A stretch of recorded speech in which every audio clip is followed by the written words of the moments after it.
Hi everyone, my name is Tamanna Chaudhary. Welcome to my YouTube channel. I am a physics educator on Unacademy for NEET UG, and if you have a physics phobia of any kind, this is the channel that you subscribe to right now because यहाँ पर NCERT highlight sessions होते हैं और आगे chocolate questions का भी discussion शुरू होने वाला है। चॉकलेट क्वेश्चंस क्या है उसकी अनाउंसमेंट मैं बहुत ही जल्द कर दूंगी, लेकिन अभी फोकस करते हैं इस पर्टिकुलर क्लास के ऊपर, ठीक है। तो जितने भी नीट 2022 एस्पायरेंट्स हैं, you all can be droppers और you all can be freshers. ये जो पर्टिकुलर क्लास है इसमें हम क्लास 12th फिजिक्स का चैप्टर नंबर 1 डिस्कस करने वाले हैं, which is electric charges in field. So it is a very important chapter, आप सबको भी पता है। तो एनसीईआरटी में इसके इतना कुछ खास नहीं लिखा हुआ है, मतलब बेसिकली कुछ कुछ चैप्टर्स ऐसे हैं, जैसे कि if I talk about kinematics, so there are certain stuff that the many things the educator already tells you, मतलब talks about in his or her classes, लेकिन एनसीईआरटी से जब आप काइनेमैटिक्स करते हो वो अलग लेवल का बूस्ट मिलता है। सो देर आर सम चैप्टर्स जहाँ पर डेडिकेटेडली आपको बहुत ज़्यादा टाइम देने की ज़रूरत पड़ जाती है एनसीईआरटी को, अगर उसको बिल्कुल पूरे अच्छे तरीके से कवर करना चाहते हो। लेकिन electric charges and field is not one of them. तो let us complete this chapter in the next I guess 80 to 90 minutes में ख़त्म करते हैं इसको, और जितना कुछ भी एनसीईआरटी में है वो सारी चीज़ें हाईलाइट करते हैं, इसको मॉडिफाई करते हैं। ये नीट के लिए बहुत ही ज़्यादा इम्पॉर्टेंट होगा बिकॉज यहाँ से आपके कंसेप्ट बिल्ड होंगे। और अगर कोई बच्चा बोर्ड्स के लिए एस्पायर कर रहा है, खैर तुम्हारे लिए तो ये obviously it is going to be very beneficial, ठीक है। बाकी अगर कोई भी बच्चा मुझसे ईयर लॉन्ग बेसिस के ऊपर पढ़ना चाहता है, तो अभी ईयर लॉन्ग बैचेस शुरू हो चुके हैं। You can join the scholars batch. Link to subscribe to Unacademy plus as well as to join my batch is provided in the description of the video, एक बार चेक कर लेना। बाकी एक चीज़ ये भी है कि आज रात को 9 बजे ना इलेक्ट्रिक चार्जेस इन फील्ड्स के जो एक्सरसाइज क्वेश्चंस हैं उसको हम कंप्लीट करने वाले हैं, ठीक है। तो वो अनअकैडमी की फ्री क्लास है, उसमें पार्टिसिपेट ज़रूर कीजिएगा। ये वाली पर्टिकुलर क्लास में हमें इलेक्ट्रिक चार्जेस इन फील्ड्स की एनसीईआरटी हाईलाइट करनी है और एग्जाम्पल क्वेश्चंस डिस्कस करने हैं, ठीक है। I am hoping that everyone now knows that where they are going to dedicate their time, and I feel like this is very begin, ठीक है। बिल्कुल कोई भी तरीके का थॉट अभी बीच में नहीं आना चाहिए, सारी चीज़ों को साइड में रख के सारे बच्चे मेरी बात सुनेंगे, ठीक है। इलेक्ट्रोस्टैटिक्स को सबसे पहले डिकोड करते हैं बिकॉज इलेक्ट्रोस्टैटिक्स का ये चैप्टर है, राइट। तो electrostatics can be divided into 2 words, electro and statics. Electro का मतलब चार्ज, स्टैटिक्स का मतलब एट रेस्ट। तो कोई भी चार्ज जो रेस्ट के ऊपर है उसको स्टडी करना, उसकी प्रॉपर्टीज को स्टडी करना, उसके ऊपर कौन सा फोर्स लग रहा है, वो किसके ऊपर कैसा फोर्स लगा रहा है, ये सारी स्टडी करना आ जाता है इलेक्ट्रोस्टैटिक्स में। ये चार्ज कैसे इलेक्ट्रिक फील्ड प्रोड्यूस कर रहा है, किस तरीके से पोटेंशियल प्रोड्यूस कर रहा है, इसकी पोटेंशियल एनर्जी क्या होगी, एवरीथिंग कम्स अंडर इलेक्ट्रोस्टैटिक्स, ठीक है। तो अभी यहाँ पर ये चीज़ भी लिखी हुई है कि the name electricity it came from a Greek word electron, जिसका नाम होता है अम्पर, ओके। तो अब बस ये गिवन था, तो मैं ऑलरेडी करके लेके आई हूँ ताकि तुम लोग भी हाईलाइट करते रहो। बाकी हम लोगों को इसको ना एक समरी की तरह पढ़ना है, मतलब तुम समझ पा रहे हो कि जब मान लो जब आप छोटे होते थे क्या, फिजिक्स एनसीईआरटी उठा लो, जब पूरी की पूरी एनसीईआरटी में एक चैप्टर कंप्लीट हो जाता है तो आपको समरी लिखी हुई दिखती है ना, तो ये इस तरीके से पूरे चैप्टर का सार है, ताकि तुम रिवाइज कर सको चैप्टर को, हर एक चीज़ को डिटेलिंग में, हर एक चीज़ के बारे में बात करते हुए, ठीक है। तो अभी आगे ये आता है कि ओ चार्जेस, चार्जेस क्या है सबको पता होने चाहिए। मतलब बेसिकली किसी भी बॉडी के ऊपर अगर कोई भी पोलैरिटी है तो हम बोल देते हैं कि वो वाली जो बॉडी है वो चार्ज्ड है, जैसे कि पॉजिटिव पोलैरिटी आ गई, नेगेटिव पोलैरिटी आ गई, ठीक है। तो दिस इज वेरी बेसिक। तो सबसे पहले एनसीईआरटी बात करते हैं कि मान लो तुम्हारे पास एक न्यूट्रल बॉडी है, अब तुम उस न्यूट्रल बॉडी को चार्ज करना चाहते हो, तो व्हाट वुड यू डू। तो सबसे पहले बात की हुई है एनसीईआरटी ने चार्जिंग बाय रबिंग की, कि दो बॉडीज को अगर तुम एक दूसरे के अगेंस्ट रब करते हो तो ऑब्वियसली बात है कि एक बॉडी इलेक्ट्रॉन देगा और दूसरी बॉडी इलेक्ट्रॉन एक्सेप्ट कर लेगा। What is the mechanics behind it, what is the logic behind it, that whenever you are rubbing two bodies against each other, you are providing basically the mechanical energy. This is converting into heat energy. ये heat energy ionisation enthalpy provide करेगी और atom में से electron निकालेगी। तो अगर किसी material की आयनाइजेशन एंथैल्पी कम है, इसका मतलब वो जल्दी गिव अप कर रहा है और इलेक्ट्रॉन को जाने दे रहा है. तो when you are rubbing two things against each other, the one having less ionization enthalpy is the one who that is going to give electrons. फिर तो एक बार ये इलेक्ट्रॉन दे देगी, इसने नेगेटिव दे दिया तो अभी इसके ऊपर पॉजिटिव चार्ज आ गया, और दूसरी वाली बॉडी जिसने इलेक्ट्रॉन नहीं दिया वो इलेक्ट्रॉन एक्सेप्ट करेगी और उसके ऊपर नेगेटिव चार्ज आ जाएगा. तो एनसीईआरटी में ऐसे दो एग्जाम्पल्स रबिंग वाले गिवन है. एक तो एग्जाम्पल है प्लास्टिक रॉड को जब तुम रब करते हो वुल के साथ या फिर सिल्क क्लोथ के साथ. तो मान लो ये ग्लास रॉड है, ये वुल है, अभी मैं इन दोनों को ऐसे रब कर रही हूँ. ठीक है, यहाँ पर एक और ग्लास रॉड लिया, एक और वुल लिया, दोनों को एक दूसरे के अगेंस्ट रब कर दिया. अभी दोनों ग्लासेस के ऊपर सेम चार्ज होगा, दोनों एक दूसरे को रिपेल करेंगे. दोनों वुल के ऊपर सेम चार्ज होगा, दोनों एक दूसरे को रिपेल करेंगे. लेकिन वुल और ग्लास के ऊपर अलग अलग चार्ज है तो दोनों एक दूसरे को अट्रैक्ट करेंगे. दूसरा एग्जाम्पल तुम लोगों को गिवन है प्लास्टिक रॉड और कैट फर का. ठीक है, तो किसके ऊपर पॉजिटिव चार्ज आता है, किसके ऊपर नेगेटिव चार्ज आता है. एनसीईआरटी ने बोला है थोड़ा सा ठहरो, आगे डिस्कशन करते हैं. सो वी नो कि लाइक चार्जेस एक दूसरे को रिपेल करते हैं, अनलाइक चार्जेस एक दूसरे को अट्रैक्ट करते हैं. जैसे कि पॉजिटिव पॉजिटिव रिपेल करेंगे, नेगेटिव नेगेटिव रिपेल करेंगे, लेकिन पॉजिटिव और नेगेटिव क्या करेंगे, अट्रैक्ट करेंगे. तो ये जो प्रॉपर्टी ऑफ द चार्ज है जो डिफरेंशिएट करती है, जिसकी हेल्प से तुम बता सकते हो that there are only two types of charges, इसको हम लोग पोलैरिटी ऑफ द चार्ज बोल देते हैं. ठीक है, अभी थोड़ा सा समझने की कोशिश करना. When you are rubbing two bodies and both of them are requiring charge, why is it? Because electrons are being transferred from one body to another body, right? So one body is facing deficit of electrons and the other body has excess of electrons. तो obviously बात है, अभी जब तुम इन दोनों bodies को जिसको तुमने चार्ज किया है रबिंग की हेल्प से, अभी अगर तुम इन दोनों बॉडीज को कांटेक्ट में लेके आओगे तो इनके जो चार्जेस है वो गायब हो जाएंगे. कि जो इलेक्ट्रॉन ग्लास रॉड से निकले थे वो दोबारा से ग्लास रॉड के पास चले जाएंगे, या फिर जो इलेक्ट्रॉन्स निकले थे फ्रॉम अ बॉडी जिसकी आयनाइजेशन एंथैल्पी कम थी और चले गए थे ऑन अ बॉडी जिसकी आयनाइजेशन एंथैल्पी ज्यादा थी, जब इन दोनों को दोबारा से टच कर दोगे ये सारे चार्जेस जो हैं लूज हो जाएंगे. ठीक है, तो मैं इसके बारे में बता रही थी कि यहाँ पर दिया हुआ है एनसीईआरटी ने कि जब तुम ग्लास रॉड और सिल्क को रब करते हो ग्लास रॉड के ऊपर पॉजिटिव चार्ज आता है. क्यों? क्योंकि कंपैरेटिवली ग्लास रॉड की आयनाइजेशन एंथैल्पी सिल्क की आयनाइजेशन एंथैल्पी से कम है. उसी तरीके से जब तुम प्लास्टिक रॉड को कैट के फर के साथ रब करते हो तो कैट फर के ऊपर पॉजिटिव चार्ज आ जाता है, क्योंकि प्लास्टिक के कंपेरिजन में कैट फर की जो आयनाइजेशन एंथैल्पी है वो कम है. ठीक है, तो चार्जेस को पॉजिटिव और नेगेटिव नाम दिया था हमारे बहुत ही बेहतरीन साइंटिस्ट ने, जिनका नाम है बेंजामिन फ्रैंकलिन. ठीक है, तो ये चीज सारे बच्चे याद रखेंगे. ओके, आगे अभी ये जो ब्लू वाला बॉक्स है इसमें सिर्फ 2 पॉइंट्स इंपॉर्टेंट है, दोनों के बारे में हम बात कर लेते हैं. सबसे पहला पॉइंट ये कि जो तुम्हारे फोर्सेस होते हैं जैसे कि फ्रिक्शनल फोर्स हो गया या फिर केमिकल फोर्स हो गया या फिर टेंशन इन अ स्ट्रिंग हो गया, इन सब का ओरिजिन इलेक्ट्रोमैग्नेटिक होता है.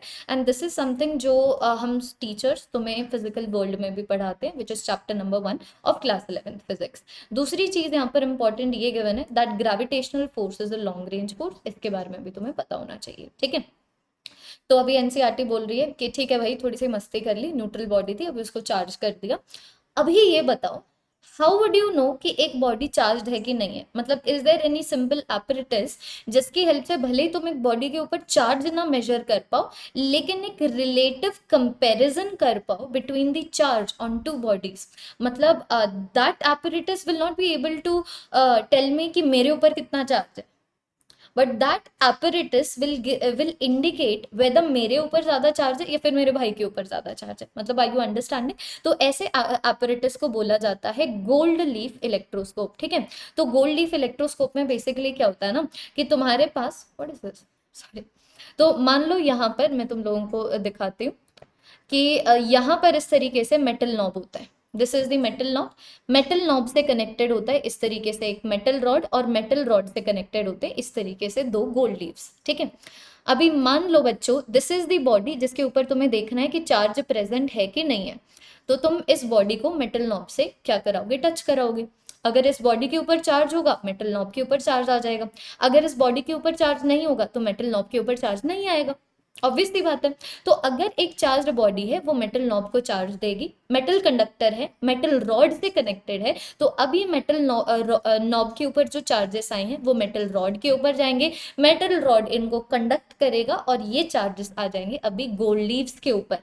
तो एनसीईआरटी ने ऑलरेडी बता दिया कि लाइक चार्जेस रिपेल करते हैं, तो जो चार्ज इस गोल्ड लीफ के ऊपर है वही चार्ज इस गोल्ड लीफ के ऊपर भी है, तो ये इस तरीके से गोल्ड लीव्स डाइवर्ज करेंगे। और ये जो एंगल ऑफ डाइवर्जेंस है, ये जो तुम्हारे पास एक्सटेंट ऑफ डाइवर्जेंस है, that is going to give you a relative measure कि तुम्हारी बॉडी के ऊपर कितना चार्ज प्रेजेंट है। Do you understand me? तो यहाँ पर एनसीईआरटी ने बिल्कुल यही चीज लिखी हुई है, that the degree of divergence is an indicator of the amount of the charge. ठीक है, और बच्चों दूसरी चीज यहाँ पर ये भी लिखी हुई है, that the separation is a rough measure of the amount of charge on the electroscope. Rough measure है, मतलब यू कैन नॉट, इस डिवाइस की हेल्प से तुम ये नहीं बोल सकते कि इस बॉडी के ऊपर 2.94658948999999 चार्ज है। You can not say that, you can only compare the charge that will be present on two bodies. You can simply compare them, है ना। फिर आगे तुम्हारे पास ये आता है, एनसीईआरटी ये भी बोल रही है, मतलब कितनी दयालु एनसीईआरटी है। एनसीईआरटी बोल रही है कि गोल्ड लीफ के बारे में बता दिया, अभी बच्चों दिल कर रहा है गोल्ड लीफ इलेक्ट्रोस्कोप बनाने का, आओ जरा सा आपको बताते हैं गोल्ड लीफ इलेक्ट्रोस्कोप कैसे बनाओ। तो उन्होंने क्या किया ना, उन्होंने मतलब थोड़ा सा ये बोला कि वाइट पेपर स्ट्रिप्स ले लो, कि मान लो अगर मैं एक पेपर स्ट्रिप ऐसे ले लूँ, अभी इसके ऊपर कोई चार्ज नहीं है, इसके ऊपर कोई एक्सेस चार्ज नहीं है, ठीक है। लेकिन अगर मैं इसकी आयरनिंग कर देती हूँ ना, तो आयरनिंग की वजह से इसके ऊपर चार्ज आ जाते हैं। और अब अगर मैं इसको मोड़ूंगी ना, तो ये जो दो हिस्से बनेंगे वो एक दूसरे को रिपेल करेंगे, जैसे गोल्ड लीव्स करते हैं इन अ गोल्ड लीफ इलेक्ट्रोस्कोप। ठीक है, ये चीज समझ आनी चाहिए। अभी आगे बच्चों एनसीईआरटी यहां पर देखो क्या बात करती है, this is very important. NCERT बोलती है कि बच्चों अगर एक बॉडी न्यूट्रल है, इसका मतलब ये नहीं है उनके ऊपर चार्जेस नहीं है। जैसे कि अभी जो मैंने स्टेटमेंट बोला कि मान लो इसके ऊपर कोई चार्ज नहीं है, that was a wrong statement, because charges सब में होते हैं, बस जिसमें चार्ज बैलेंस्ड हो वो न्यूट्रल कहलाता है। अगर मान लो मतलब ऑब्वियसली बात है, एक तो पॉजिटिव चार्ज होगा, एक नेगेटिव चार्ज होगा। Let us start from the atomic level. एक एटम के अंदर जितने इलेक्ट्रॉन्स हैं उतने प्रोटॉन्स भी है ना न्यूट्रल स्टेट में, तो जितना पॉजिटिव चार्ज है उतना नेगेटिव चार्ज भी है। So an atom is balanced and atom is making up each and everything, so everything must be neutral as well ना, क्योंकि उनके अंदर जितना पॉजिटिव चार्ज है उतना नेगेटिव चार्ज हो। अभी अगर तुम इनको फालतू में एक्सेस इलेक्ट्रॉन्स दे दोगे तो उसके ऊपर नेगेटिव चार्ज आ जाएगा, उससे इलेक्ट्रॉन्स ले लोगे तो उसके ऊपर पॉजिटिव चार्ज आ जाएगा। और जब पॉजिटिव और नेगेटिव चार्जेस बैलेंस्ड हो तब तुम उस मटेरियल को इलेक्ट्रिकली न्यूट्रल बोल दोगे। तो इलेक्ट्रिकली न्यूट्रल का मतलब होता है बैलेंसिंग ऑफ द चार्जेस, इसका मतलब एब्सेंस ऑफ चार्जेस बिल्कुल भी किसी भी तरीके से नहीं होता है। ठीक है, ये मैंने तुम लोगों को बता दिया कि अगर तुम एक न्यूट्रल बॉडी को चार्ज बॉडी में कन्वर्ट करना चाहते हो तो या तो उससे इलेक्ट्रॉन्स निकाल लो तो पॉजिटिवली चार्ज हो जाएगी, या उसको इलेक्ट्रॉन दे दो तो वो नेगेटिवली चार्ज हो जाएगी। ठीक है, फिर बाद में एनसीईआरटी यहाँ पर एक और चीज बोलती है कि जब तुम दो बॉडीज को रब करके चार्ज कर रहे हो ना, you are not creating any charge, you are simply transferring the charge, due to which two neutral bodies become equally positive and negative। कि एक दो न्यूट्रल बॉडी थी, अभी रब कर दिया तो एक के ऊपर अगर पॉजिटिव 0.2 कूलम आ रहा है तो दूसरे के ऊपर नेगेटिव 0.2 कूलम आएगा। So you have not created a charge, because charges can neither be created nor can be destroyed, you have just facilitated the movement of one kind of charge from one body to another body. ठीक है, आगे NCERT बोलती है कि conductors और insulators क्या होते हैं। Like you don't know, conductors वो मटेरियल्स होते हैं जो अलाउ करते हैं कि इनके थ्रू चार्जेस फ्लो करें, है ना, तो ये इलेक्ट्रिसिटी पास करने देते हैं अपने थ्रू। और इंसुलेटर्स वो होते हैं जो मना कर देते हैं कि no no no no no, we will not allow charge to flow through us. So this is the basic difference between a conductor and an insulator. मैं याद दिला दूं, ये समरी है एनसीईआरटी की। एग्जाम्पल क्वेश्चन यहीं पे करेंगे, एक्सरसाइज क्वेश्चन आज रात को 9 बजे होने वाले हैं, तो प्लीज उस क्लास में जरूर से आइएगा ताकि एक बार में ये खत्म हो जाए इलेक्ट्रिक चार्जेस एंड फील्ड्स। कल हम इलेक्ट्रिक पोटेंशियल एंड कैपेसिटेंस को ऐसे ही निपटा देंगे।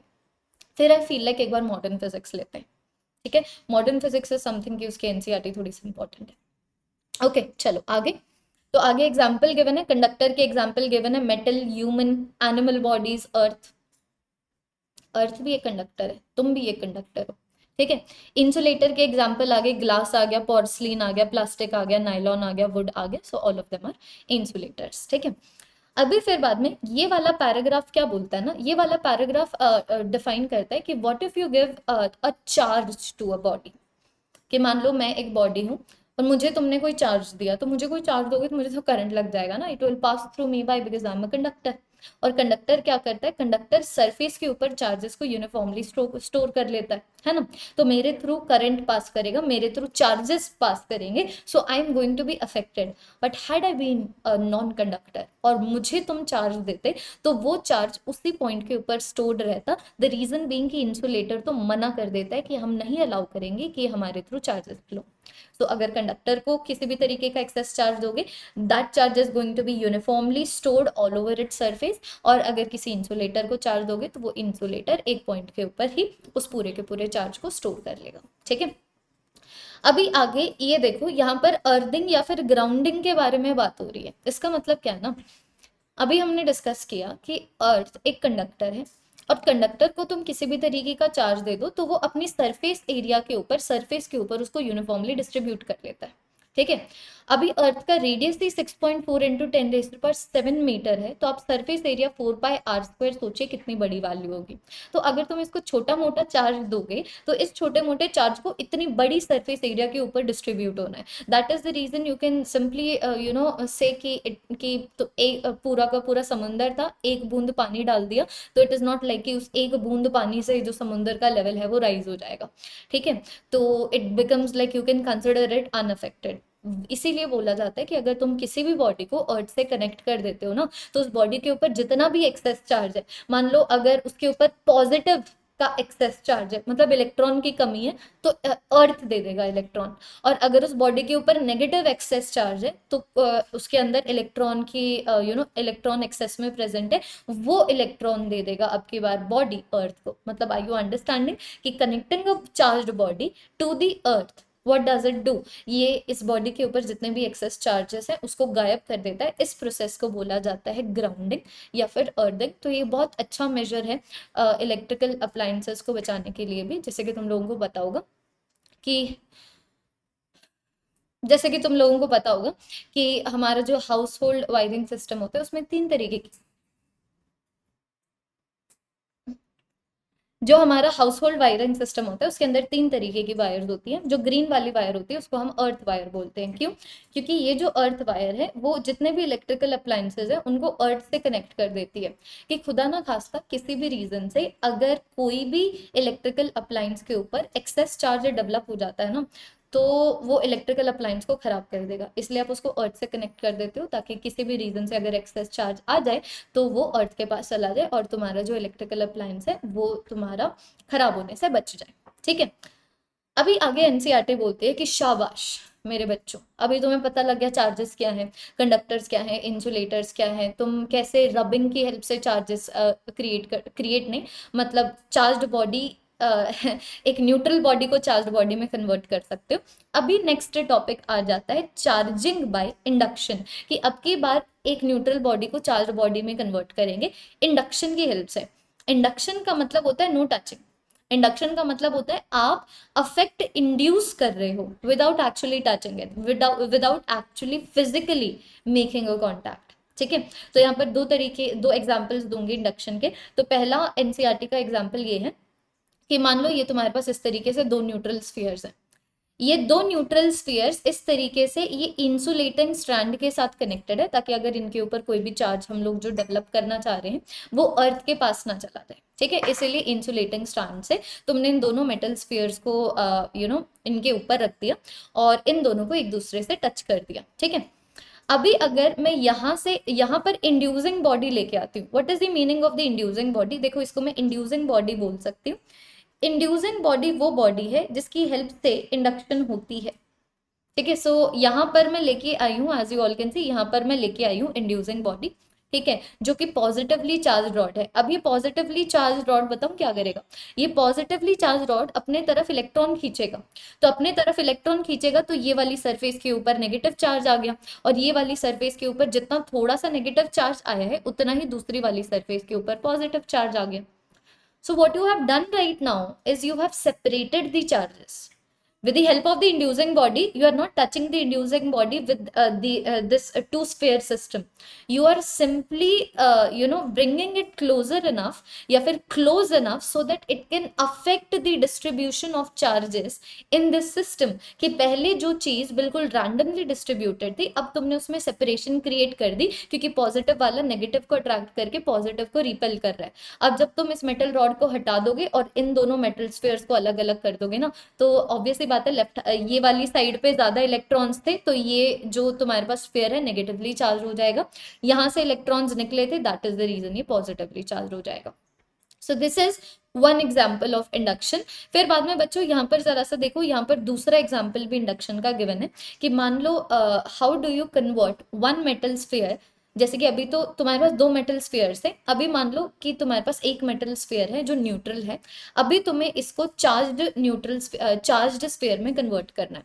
तो मान लो तुम इसको पॉजिटिव चार्ज देना चाहते हो, तो तुम क्या लो कि तुम अगर इसको पॉजिटिव चार्ज देना चाहते हो, इसका मतलब तुम इसके अंदर से इलेक्ट्रॉन्स निकालना चाहते हो. ठीक है, दैट इज द रीजन तुम क्या करो ना, दैट इज द रीजन तुम इस ये जो तुम्हारे पास न्यूट्रल स्फीयर का सिस्टम है, इसके पास में लेके आओ एक नेगेटिवली चार्ज रॉड.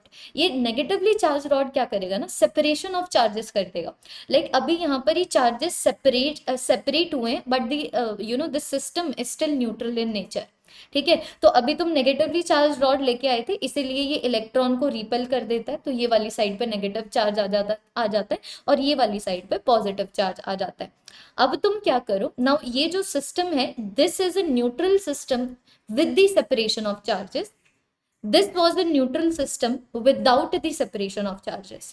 तो अब जब तुम ये वाले न्यूट्रल सिस्टम को, जिसके अंदर सेपरेशन ऑफ चार्जेस है, अगर तुम दूसरी साइड से इसकी अर्थिंग कर देते हो, तो यहाँ पर जो एक्सेस नेगेटिव चार्ज था वो अर्थ के पास चला जाता है, टाटा बाय बाय हो जाता है ना. और अब जब तुम ये वाला रॉड हटा दोगे, जिसको इंड्यूसिंग रॉड बोला जाता है या फिर इंड्यूसिंग चार्ज बोला जाता है, तो ऑब्वियस सी बात है अब जो तुम्हारे पास ये स्फीयर है, इसके ऊपर रहेगा सिर्फ पॉजिटिव चार्ज.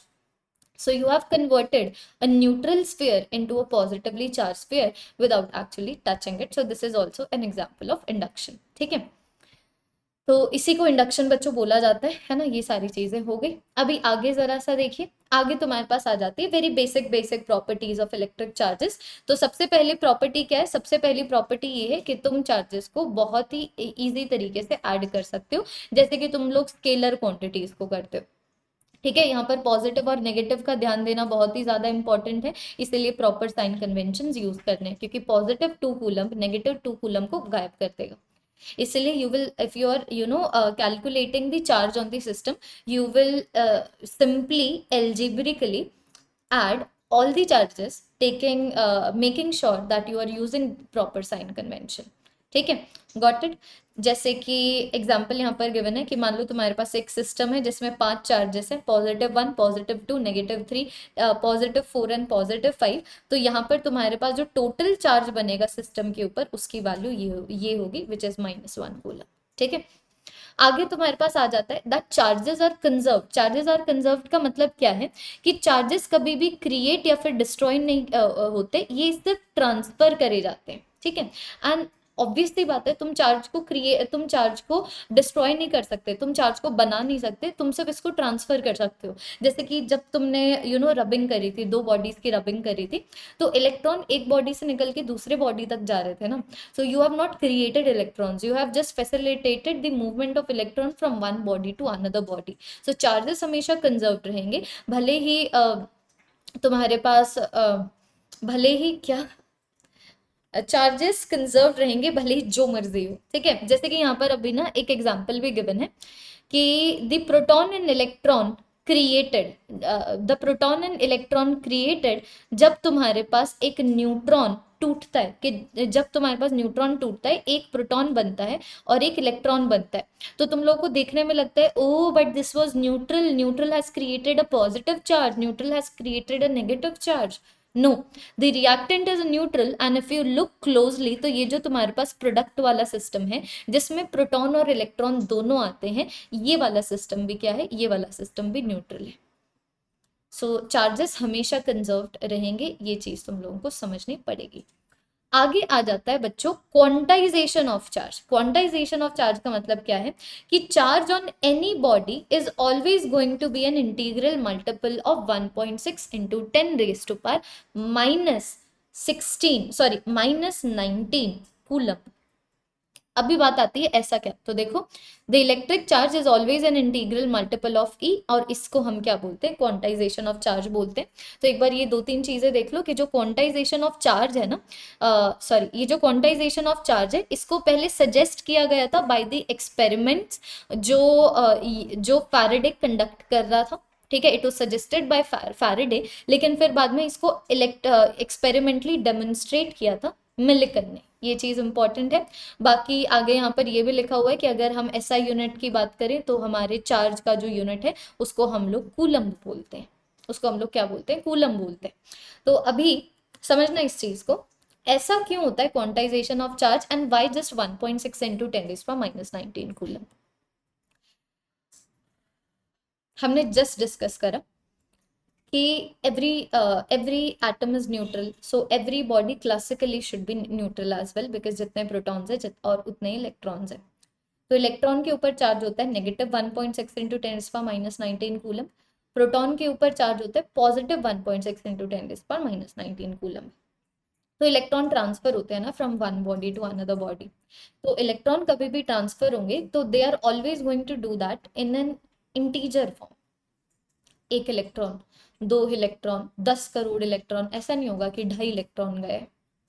तो अगर 2.5 इलेक्ट्रॉन कभी भी नहीं हो सकता, हमेशा इलेक्ट्रॉन होल नंबर की फॉर्म में ही जाएगा, तो हमेशा charge whole number multiplied by 1.6 into 10⁻⁻19 coulomb में ही डेवलप होगा, चाहे वो पॉजिटिव हो या फिर नेगेटिव हो। तो एक इलेक्ट्रॉन के जाने से इतना पॉजिटिव चार्ज डेवलप होता है ऑन द बॉडी जहां से इलेक्ट्रॉन गया है, और इतना नेगेटिव चार्ज डेवलप होता है ऑन द बॉडी जहां पे इलेक्ट्रॉन गया, ठीक है। सो 1 इलेक्ट्रॉन की मूवमेंट इतने चार्ज के लिए रिस्पॉन्सिबल है। तो यूनिटरी मेथड से निकाल सकते हो कि एक इलेक्ट्रॉन के जाने की वजह से इतना चार्ज अगर डेवलप हो रहा है तो बताओ कितने इलेक्ट्रॉन के जाने से 1 कूलम डेवलप होगा। तो यहाँ से तुम्हारे पास x की वैल्यू आ जाएगी 1 डिवाइडेड बाय 1.6 इंटू 10⁻⁻19, जिसको सॉल्व करने से आंसर आता है 6 इंटू 10⁻18 इलेक्ट्रॉन, ठीक है। यहाँ पर कुछ कुछ चीजें और भी गिवन है, जैसे कि 1 माइक्रोकूलम के बारे में बताया हुआ है। 1 माइक्रोकूलम होता है 10⁻⁻6 कूलम। उसी तरीके से 1 मिली कूलम के बारे में भी बताया हुआ है, 1 मिली कूलम होता है 10⁻³ कूलम, ठीक है।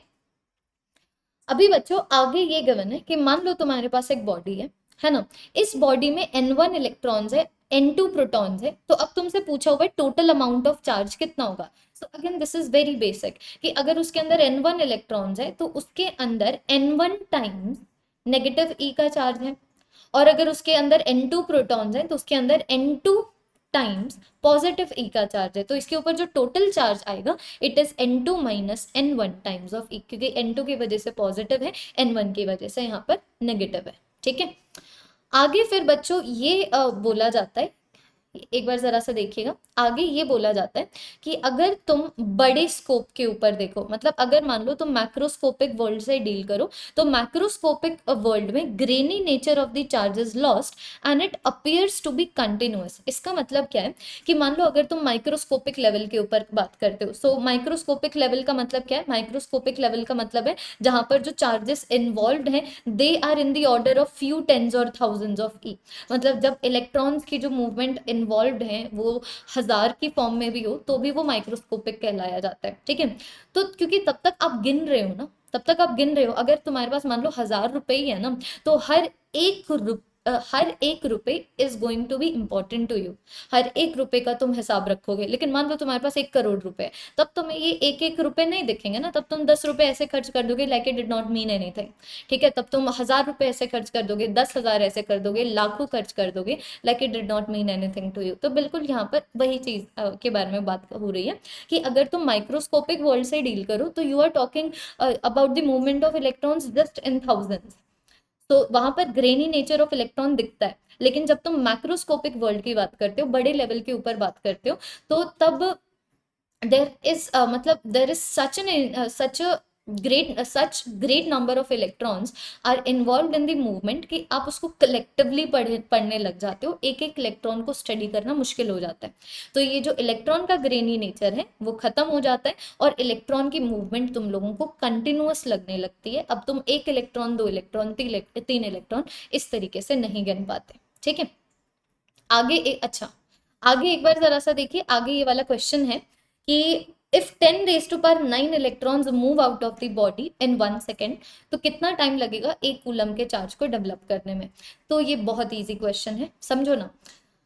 अगर 10 रेज टू पावर 9 इलेक्ट्रॉन एक सेकेंड में जा रहे हैं, इसका मतलब 10 raise to power 9 into 1.6 into 10 raise to power -19 coulomb का चार्ज एक सेकेंड में डेवलप हो रहा है। तो यूनिटरी मेथड लगाओ और देखो 1 कूलम का चार्ज कितने टाइम में डेवलप होगा। ठीक है, तो वो आंसर आ जाएगा। फिर एग्जाम्पल नंबर 1.3 देखो। एग्जाम्पल नंबर 1.3 थोड़ा सा इनकम्प्लीट है, क्योंकि एग्जाम्पल 1.3 बोल रहा है कि बताओ कितना पॉजिटिव और नेगेटिव चार्ज होगा इन अ कप ऑफ वाटर। तो यार कप ऑफ वाटर की बात करें तो कप तो कोई भी साइज का हो सकता है, तो इतना छोटू का कप भी हो सकता है, इतना बड़ा कप भी हो सकता है। तो जनरली इन्होंने एक असम्पशन लिया है कि the cup that they are talking about, उसके अंदर एक कप में 250 ग्राम पानी है। ठीक है, तो अगर एग्जाम में तुम्हें ऐसा कुछ क्वेश्चन आ गया ना, तो वो तुम्हें स्पेसिफाई करेंगे कि कितने अमाउंट ऑफ सब्सटेंस में तुम्हें पॉजिटिव और नेगेटिव चार्ज निकालना है। ठीक है, तो यहाँ पर हम एग्जाम्पल ले रहे हैं कि तुम्हें पॉजिटिव और नेगेटिव चार्ज देखना है जो 250 ग्राम ऑफ पानी में है। तो देखो, अगर मैं एक मॉलिक्यूल ऑफ पानी की बात करूं, एक ऑक्सीजन है, दो हाइड्रोजन है। ऑक्सीजन के पास 8 इलेक्ट्रॉन, हाइड्रोजन के पास एक, हाइड्रोजन के पास एक, तो एक मॉलिक्यूल ऑफ पानी में 10 इलेक्ट्रॉन है। तो अगर एक मॉलिक्यूल की बात करूं तो एक मॉलिक्यूल के ऊपर जो पॉजिटिव या फिर नेगेटिव चार्ज है, it is 10 times 1.6 into 10 raised पर -19 कूलम। एक मॉलिक्यूल के ऊपर इतना पॉजिटिव और इतना नेगेटिव चार्ज है। एक मोल के अंदर 6.022 into 10 raised to power 23 molecules होते हैं। तो यहाँ से एक मोल ऑफ पानी के ऊपर जो चार्ज होगा वो भी निकाल पाओगे। 250 ग्राम में नंबर ऑफ मोल्स निकालो। 250 ग्राम में नंबर ऑफ मोल्स कितने हो जाएंगे, 250 डिवाइडेड बाय 18 मोल्स। तो अगर एक मोल के ऊपर चार्ज पता लग गया तो इतने मोल के ऊपर भी चार्ज पता लग जाएगा। ठीक है, नेक्स्ट टॉपिक आ जाता है कूलम्स लॉ। तो कूलम्स लॉ बेसिकली एक ऐसा लॉ है जिसकी हेल्प से तुम ये बता सकते हो कि दो चार्जेस के ऊपर जो फोर्स है वो कितना लग रहा है, क्योंकि वी जस्ट टॉक्ड अबाउट कि पॉजिटिव पॉजिटिव एक दूसरे को रिपेल करता है, नेगेटिव नेगेटिव एक दूसरे को रिपेल करता है, पॉजिटिव नेगेटिव एक दूसरे को अट्रैक्ट करता है। वी नो दिस, लेकिन कितने फोर्स से, वो क्वांटिटेटिव, वो quantity, that magnitude of the charge of force is given by Coulomb's law. तो कूलम्स लॉ ये बोलता है कि मान लो तुम्हारे पास दो चार्जेस हैं, एक Q1 चार्ज है, एक Q2 चार्ज है, और दोनों के बीच में r डिस्टेंस है। तो ऑब्वियसली बात है, जितना मैग्नीट्यूड ऑफ द चार्ज होगा उतना ही ज्यादा वो एक दूसरे के ऊपर फोर्स लगा पाएंगे। So that is the reason the force between them, number one thing, force between them it is going to be mutual. ठीक है, it is going to be equal in magnitude. ठीक है, it is going to be equal in magnitude, and it is also going to be opposite in direction. Opposite in direction. So this force is going to be directly proportional to the magnitude of Q1 as well as Q2, and because the inverse square law obey करता है, that is the reason it is going to be inversely proportional to r का square. Sign of proportionality निकालोगे तो constant of proportionality आएगा। तो इस constant of proportionality के बारे में थोड़ा सा आगे बात करते हैं। अभी तुम लोगों को ये समझना पड़ेगा जो मैंने तुम्हें बताया। ठीक है, आगे जरा सा देखिए, आगे एनसीईआरटी बात करती है पॉइंट चार्जेस के बारे में। तो पॉइंट चार्जेस का मतलब समझना, point charges are simply charged bodies जिनका साइज उन दोनों के डिस्टेंस, जिनका size is comparatively much much much smaller than the distance between them. जैसे कि मान लो यहाँ पर इतना बड़ा स्फीयर है, यहाँ पर इतना बड़ा स्फीयर है, अभी मैं इन दोनों को पॉइंट चार्जेस की तरह नहीं कंसिडर कर सकती। लेकिन अभी अगर मैं इन दोनों के बीच में 10,000 किलोमीटर का डिस्टेंस क्रिएट कर दूं, then I will be able to take both of these two spheres as the point charges, जो एनसीईआरटी ने यहाँ पर बोला है कि separation between two spheres when it is much larger than the radius of each sphere, हम इन charge spheres को पॉइंट चार्जेस की तरह ट्रीट कर सकते हैं। Now talking about the constant of proportionality, जो तुम लोग यहाँ पर कूलम्स लॉ में देख पा रहे हो, तो ये जो कांस्टेंट ऑफ प्रोपोर्शनैलिटी है, it determines the size of the unit of the charge. तो दिस इज इंपॉर्टेंट। इसका मतलब क्या है कि अगर तुम ये वाली इक्वेशन को ध्यान से देखो ना, तो व्हाट इज के, बेसिकली के है क्या, it is the force between two charges, ध्यान से देखना, it is the force between two charges, ठीक है, जिसको हम 1 कूलम का ले रहे हैं, it is the force between two charges जिसको हम 1 कूलम का ले रहे हैं, बिकॉज अभी मैं एसआई यूनिट के पर्सपेक्टिव से डिफाइन कर रही हूँ। तो एसआई यूनिट के पर्सपेक्टिव से बोलो, it is the force between two charges जो 1 कूलम के हैं और जिन दोनों के बीच में डिस्टेंस है 1 मीटर का। तो अगर मैं उस हिसाब से देखूं तो के की वैल्यू आ जाती है तुम्हारे पास 9 × 10⁻⁹ सो इट डिपेंड्स ऑन आप कौन सा यूनिट डिफाइन कर रहे हैं और उस यूनिट के अंदर चार्ज के साइज को क्या कंसिडर कर रहे हैं। जैसे कि अगर मैं सीजीएस यूनिट की बात करूं तो सीजीएस में मैं डिस्टेंस को 1 मीटर नहीं लूंगी, मैं 1 सेंटीमीटर लूंगी, और सीजीएस में मैं चार्ज को क्या पता 1 कूलम ना लेके कुछ और लूं, तो वहां पर के की वैल्यू कुछ और आ जाती है। तो ऐसे बता रही हूँ, सीजीएस यूनिट में के की वैल्यू कांस्टेंट ऑफ प्रोपोर्शनैलिटी की वैल्यू 1 होती है। बाकी उसमें तुम्हें जाना नहीं है, तुम्हें सिर्फ ये समझना है कि के डिपेंड्स ऑन कौन सा आप यूनिट ले रहे हैं, आप उसको एसआई यूनिट के लिए डिफाइन करें, सीजीएस यूनिट के लिए डिफाइन कर रहे हैं, किसके लिए डिफाइन कर रहे हैं, और आप जिस यूनिट के लिए डिफाइन कर रहे हैं उस यूनिट में चार्ज की एसआई यूनिट की वैल्यू कितनी है, जैसे कि एसआई यूनिट में हाँ वो वैल्यू होती है 1 कूलम की, ठीक है। तो इस कांस्टेंट की वैल्यू हो जाती है 9 × 10⁻⁹ न्यूटन, बिकॉज अभी हम लोग एसआई यूनिट की बात कर रहे हैं, ठीक है। तो यहाँ पर अब जब मैं इस कांस्टेंट ऑफ प्रोपोर्शनैलिटी को भी खोलती हूँ ना, तो वो वाली वैल्यू होती है 1/4πε, where epsilon is basically the permittivity, कि जैसे कि मान लो अगर तुम्हारे पास दो चार्जेस हैं वैक्यूम में, वैक्यूम को हम लोग फ्री स्पेस भी बोल देते हैं, तो फोर्स जो वैक्यूम में आएगा it is going to be equal to 1/4π multiplied by permittivity of the vacuum. Permittivity of the vacuum को permittivity of the free space भी बोला जाता है, जिसको हम एप्सिलॉन नॉट से शो करते हैं और जिसकी वैल्यू होती है इतनी, multiplied by Q1 multiplied by Q2 divided bye R का स्क्वायर। अब मैं सिर्फ इतना बोल रही हूँ कि मान लो अगर वैक्यूम ना होके अगर कोई मीडियम आ गया ना, तो यहाँ पर तुम permittivity of the free space नहीं लोगे, यहाँ पर तुम परमिटिविटी ऑफ द मीडियम लोगे। तो तुम देख पा रहे हो कि जो साइन ऑफ प्रोपोर्शनैलिटी है वो मीडियम के ऊपर डिपेंड करता है। दैट इज द रीजन जो फोर्स दो चार्जेस के बीच में लगेगा that is also going to depend on the medium, ठीक है। तो ये आ गया तुम्हारे पास कूलम्स लॉ। अभी अगर मैं इस कूलम्स लॉ को थोड़ा सा विक्टोरिकली देखूं तो देखो दिस इज वेरी इजी। मान लो तुम्हारे पास यहाँ पर एक चार्ज ये है, दूसरा चार्ज ये है, so both of them are positive charge. तो पॉजिटिव चार्ज है तो ऑब्वियसली बात है एक दूसरे को रिपेल करेंगे, इसके ऊपर फोर्स लगेगा इस डायरेक्शन में, so this is going to be the force acting on the second charge due to the first charge, है ना। और उसी तरीके से इस डायरेक्शन में आ जाएगा force acting on the first charge due to the second charge, ठीक है। उसी तरीके से डिस्प्लेसमेंट वेक्टर को डिफाइन करूं तो ये वो डिस्प्लेसमेंट वेक्टर है जो सेकंड की तरफ पॉइंट कर रहा है 1 से स्टार्ट होता हुआ, और ये वो डिस्प्लेसमेंट वेक्टर है जो फर्स्ट की तरफ पॉइंट कर रहा है सेकंड की तरफ, मतलब फर्स्ट की तरफ पॉइंट कर रहा है सेकंड से निकलता हुआ। सो ऑब्वियस सी बात है रिपल्शन के केस में ये दोनों सेम डायरेक्शन में है, एंड रिपल्शन के केस में ये दोनों भी सेम डायरेक्शन में है। तो बस इसको मैं यहाँ पर किस टर्म्स में बोलने वाली हूँ, मैं यहाँ पर सिर्फ ये बोल रही हूँ कि व्हेन, ध्यान से देखना, रिपल्शन का कौन सा केस है, रिपल्शन का केस वो है when F21 is going to be along, when F21 is going to be along R21, this is the case of repulsion। उसी तरीके से अट्रैक्शन का उल्टा केस आ जाएगा। अट्रैक्शन वाले में क्या होगा, अट्रैक्शन में जो F21 है it is going to be along R12। तो विक्टोरिकल फॉर्म में अगर मैं मान लो इस फोर्स को लिखती हूँ ना, तो विक्टोरिकल फॉर्म में देखो इस फोर्स को ऐसे लिखा जाता है कि F21 force acting on the second charge due to the first charge is going to be equal to the magnitude of the charge multiplied by the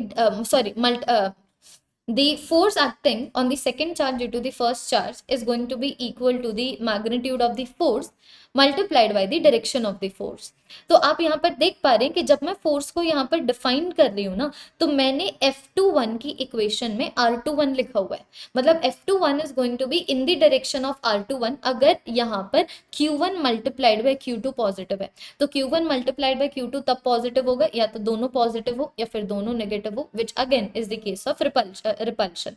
तो रिपल्शन वाले केस में F21 is going to be along R21 and F12 is going to be along R12। Attraction में ये चीज बिल्कुल उल्टी हो जाती है, वही चीज यहाँ पर लिखी हुई है।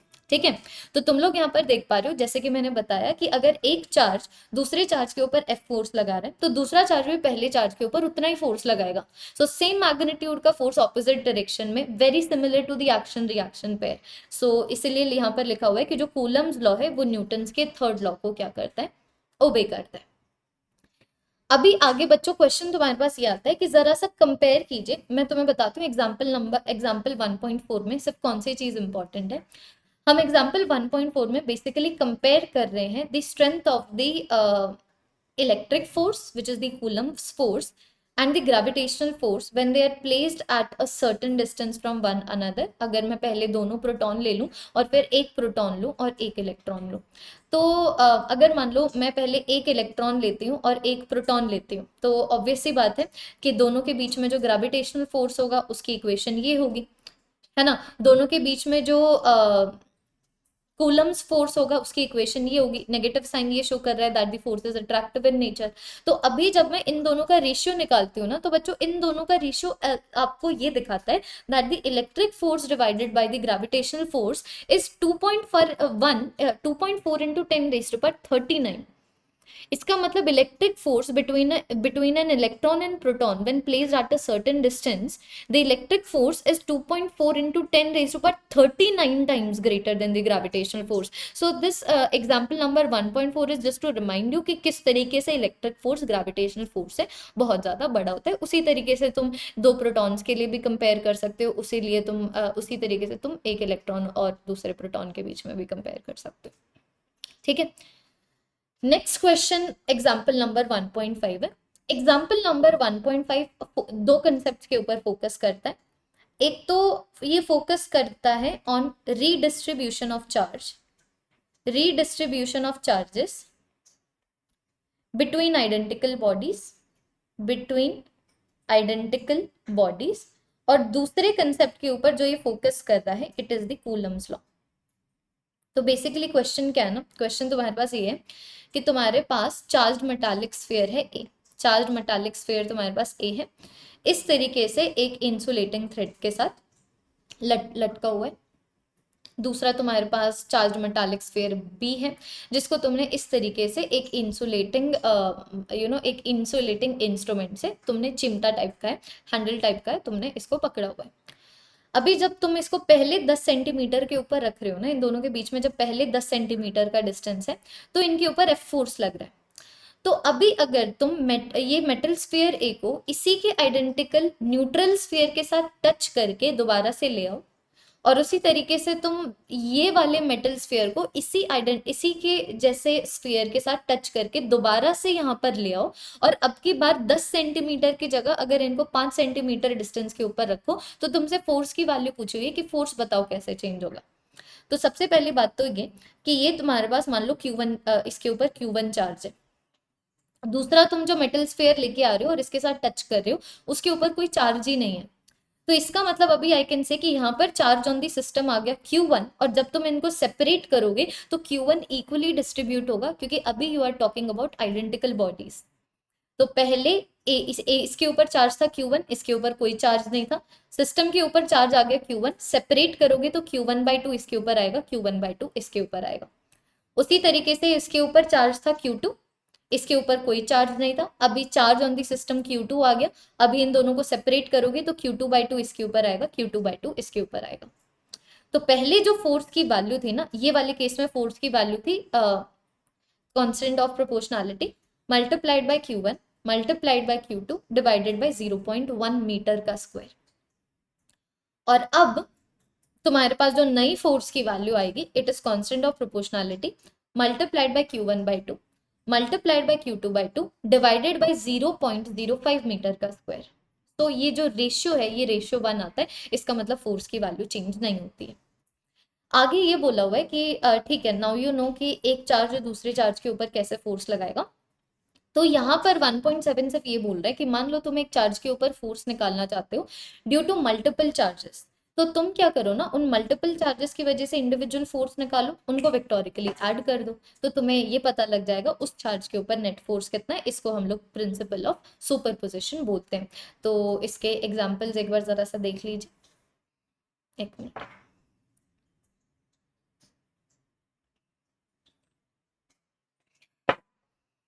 चढ़ गए, 1/3 भी नहीं हुआ अभी तो, 1/3 तो हो गया होगा। अच्छा एक बार जरा सा देखिए एग्जाम्पल नंबर 1.4। एग्जाम्पल नंबर 1.4 ये है कि यहाँ पर क्यू चार्ज है, यहाँ पर क्यू चार्ज है, यहाँ पर क्यू चार्ज है। तो अगर मैं इस ये इक्विलेटरल ट्रायंगल के बिल्कुल इस तरीके से वर्टाइसेस के ऊपर प्लेस है, तो अगर इसके सेंट्रॉइड के ऊपर तुम कैपिटल क्यू चार्ज रख देते हो, तो इस कैपिटल क्यू चार्ज के ऊपर कितना नेट फोर्स लगेगा। सो दिस इज इजी।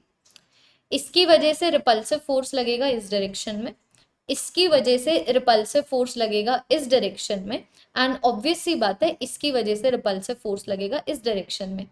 सबके मैग्नीट्यूड की वैल्यू सेम होगी, क्योंकि यहाँ पर जो इंटरएक्टिंग फोर्स है, इंटरएक्टिंग फोर्स सेम है कि यहाँ पर Q और कैपिटल Q चार्ज है लोकेटेड एट डिस्टेंस r। ठीक है, उसी तरीके से यहाँ पर Q और कैपिटल Q चार्ज है लोकेटेड एट डिस्टेंस r। उसी तरीके से यहाँ पर Q और कैपिटल Q चार्ज है लोकेटेड एट डिस्टेंस r। तो जब तुम्हारे पास तीन वेक्टर्स एक दूसरे से 120 डिग्री का एंगल बना रहे हो, तो नेट की वैल्यू तुम्हें पता होनी चाहिए, जीरो निकलती है। तो यहाँ पर जो इसके ऊपर नेट फोर्स लगेगा उसकी वैल्यू कितनी आ जाएगी, it is going to be zero. यहाँ पर जो नेट फोर्स लगेगा उसकी वैल्यू तुम्हारे पास क्या आ जाएगी, जीरो। ठीक है, जीरो। नेक्स्ट नेक्स्ट क्वेश्चन देखो जरा सा क्या है। नेक्स्ट क्वेश्चन ये है, तुम्हारे पास तीन चार्जेस हैं, एक चार्ज ये है, दूसरा चार्ज ये है, तीसरा चार्ज ये है। अभी हर एक चार्ज के ऊपर तुम्हें नेट फोर्स निकालना है। तो बच्चों देखो वही बात, जैसे कि मान लो तुम इसके ऊपर नेट फोर्स निकाल रहे हो, तो अभी इसके ऊपर नेट फोर्स निकालोगे तो ये पॉजिटिव है, तो पॉजिटिव नेगेटिव को क्या करेगा, अट्रैक्ट करेगा, तो इसकी वजह से अट्रैक्टिव फोर्स आएगा इस डायरेक्शन में, उसकी वैल्यू F ले लो, है ना। फिर ये भी पॉजिटिव है, दूसरे वाला नेगेटिव है, तो ये इसको भी अट्रैक्ट करेगा। तो अभी तुम्हारे पास दो F फोर्स हो गए जिसके बीच में एंगल की वैल्यू है 60 डिग्री, जिसके बीच में एंगल की वैल्यू है 60 डिग्री। तो जब दो ए मैग्नीट्यूड के वेक्टर्स हो making an angle of 60 degree between them, resultant √3 times of A होता है। तो यहाँ पर जो नेट फोर्स होगा it is going to be √3 times of F. उसी तरीके से अगर तुम्हें इसके ऊपर नेट फोर्स निकालना हो, ठीक है, ये पॉजिटिव चार्ज के ऊपर नेट फोर्स निकालना हो, तो इसकी वजह से अट्रैक्टिव फोर्स लगेगा, ठीक है, इसकी वजह से रिपल्सिव फोर्स लगेगा। तो अब की बार तुम्हारे पास दो सेम मैग्नीट्यूड के फोर्सेस हैं making an angle of 120 degree between them. तो जो तुम्हारे पास रिजल्टेंट फोर्स का मैग्नीट्यूड होगा उस फोर्स की वैल्यू भी तुम्हारे पास एफ होगी। ठीक है, सिंपल वेक्टोरिकल एडिशन है। एंड सिमिलरली मैं इसके लिए भी बोल सकती हूँ, अगर तुम्हें इसके ऊपर नेट फोर्स निकालना है तो इसके ऊपर नेट फोर्स निकालोगे तो इसकी वजह से ऐसे अट्रैक्टिव फोर्स लगेगा, ठीक है, इसकी वजह से ऐसे रिपल्सिव फोर्स लगेगा। तो अगेन तुम्हारे पास वही कहानी आ जाती है। So we are simply talking about the principle of superposition कि अगर तुम्हें एक चार्ज के ऊपर नेट फोर्स निकालना है तो तुम हर इंडिविजुअल चार्ज की वजह से इंडिविजुअल फोर्सेस निकालो और उनको वेक्टोरिकली ऐड करो to get the net force. ठीक है, तो ये तो पूरा आ गया तुम्हारे पास फोर्स का कंसेप्ट, चार्ज का कंसेप्ट, इंडक्शन का कंसेप्ट।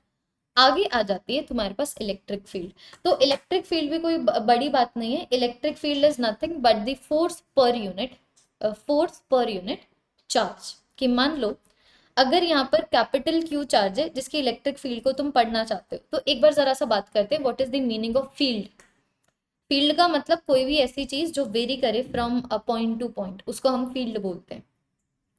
तो चार्जेस की फील्ड को इलेक्ट्रिक फील्ड बोला जाता है which is the field created by a charge.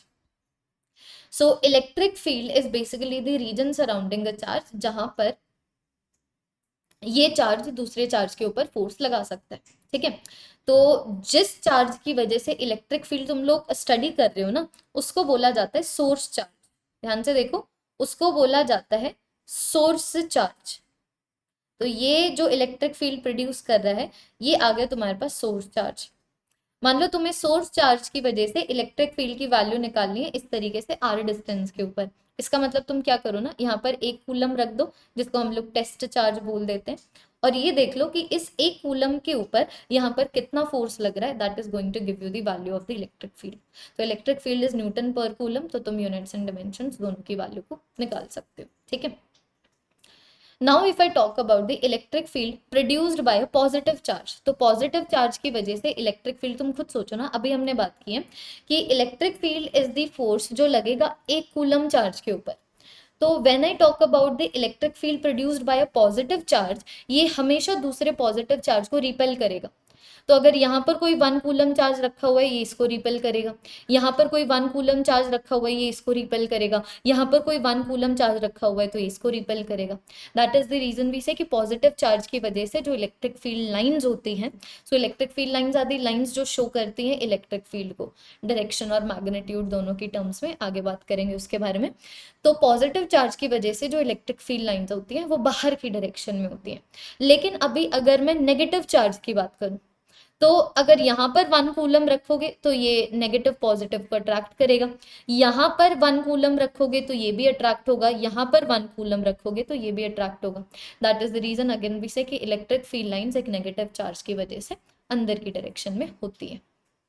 ठीक है, तो ये मैंने तुम्हें बता दिया सोर्स चार्ज और टेस्ट चार्ज के बारे में, एंड मैंने तुम्हें ये भी बता दिया पॉजिटिव की वजह से आउटवर्ड हो जाती है।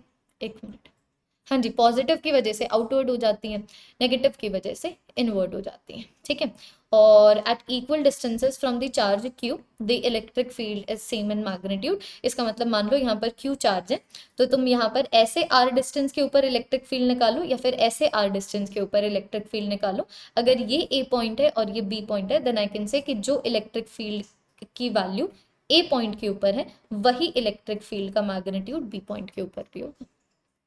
And now if I talk about the electric field due to a system of charges, तो यहाँ पर अगेन तुम्हारे पास सुपरपोजिशन का प्रिंसिपल आ जाता है कि मान लो, एक मिनट, कि ये वाला डायग्राम एक बार जरा सा देखना, कि मान लो, गिव मी 1 सेकेंड, हाँ ये देखो, मानो तुम्हें ये वाले पॉइंट के ऊपर ना, ये वाले पॉइंट के ऊपर इलेक्ट्रिक फील्ड निकालनी है, तो तुम क्या करो, इंडिविजुअल चार्जेस की वजह से इस पॉइंट के ऊपर इलेक्ट्रिक फील्ड निकाल के सुपरपोजिशन प्रिंसिपल के विद रिस्पेक्ट टू उन सबको विक्टोरिकली ऐड कर दो। तो इसकी वजह से जो इलेक्ट्रिक फील्ड होगी वो इस डायरेक्शन में होगी, इसकी वजह से इलेक्ट्रिक फील्ड जो होगी इस डायरेक्शन में होगी, इसकी वजह से इलेक्ट्रिक फील्ड इस डायरेक्शन में होगी, इसकी वजह से इलेक्ट्रिक फील्ड इस डायरेक्शन में होगी। अब ये जो तुम्हारे पास 4 इलेक्ट्रिक फील्ड मिली है, इन 4 इलेक्ट्रिक फील्ड को तुम विक्टोरिकली ऐड कर सकते हो to get what is going to be the net value of the electric field at P point. This is the principle of superposition. तो बिकॉज फोर्स एक वेक्टर क्वांटिटी है, तो जो इलेक्ट्रिक फील्ड है ऑब्वियस सी बात है इलेक्ट्रिक फील्ड भी एक वेक्टर क्वांटिटी ही होगा। ठीक है, और एक पॉइंट के ऊपर कितनी इलेक्ट्रिक फील्ड है that is only going to depend on कि जो तुम्हारा सोर्स चार्ज है उस सोर्स चार्ज के मैग्नीट्यूड की वैल्यू कितनी है। Got it? नेक्स्ट आगे तुम्हारे पास थोड़ी सी फिजिकल सिग्निफिकेंस गिवन है। What is the physical significance of the electric field? तो देखो, तुम्हें जितना पता होना चाहिए तुम्हें उतना बताती हूँ। तो electric field is the field created by a charge all around it. ठीक है, तो अगर एक पॉइंट के ऊपर इलेक्ट्रिक फील्ड बहुत ज्यादा है, इसका मतलब वो वाले पॉइंट के ऊपर कोई भी अगर तुम एक्सटर्नल चार्ज लेके आते हो तो सोर्स चार्ज उसके ऊपर भयंकर फोर्स लगाएगा। भयंकर मतलब बहुत ज्यादा फोर्स लगाएगा, चाहे वो अट्रैक्टिव हो या रिपल्सिव हो, मैटर नहीं करता, just talking in the terms of magnitude. ठीक है, तो इलेक्ट्रिक फील्ड डिपेंड करती है सोर्स चार्ज के ऊपर। Electric field does not depend on the magnitude of the test charge. ये चीज तुम लोगों को समझनी पड़ेगी। ठीक है, इलेक्ट्रिक फील्ड एक वेक्टर क्वांटिटी है, दैट इज द रीजन इस इलेक्ट्रिक फील्ड को वेक्टर फील्ड भी बोला जाता है।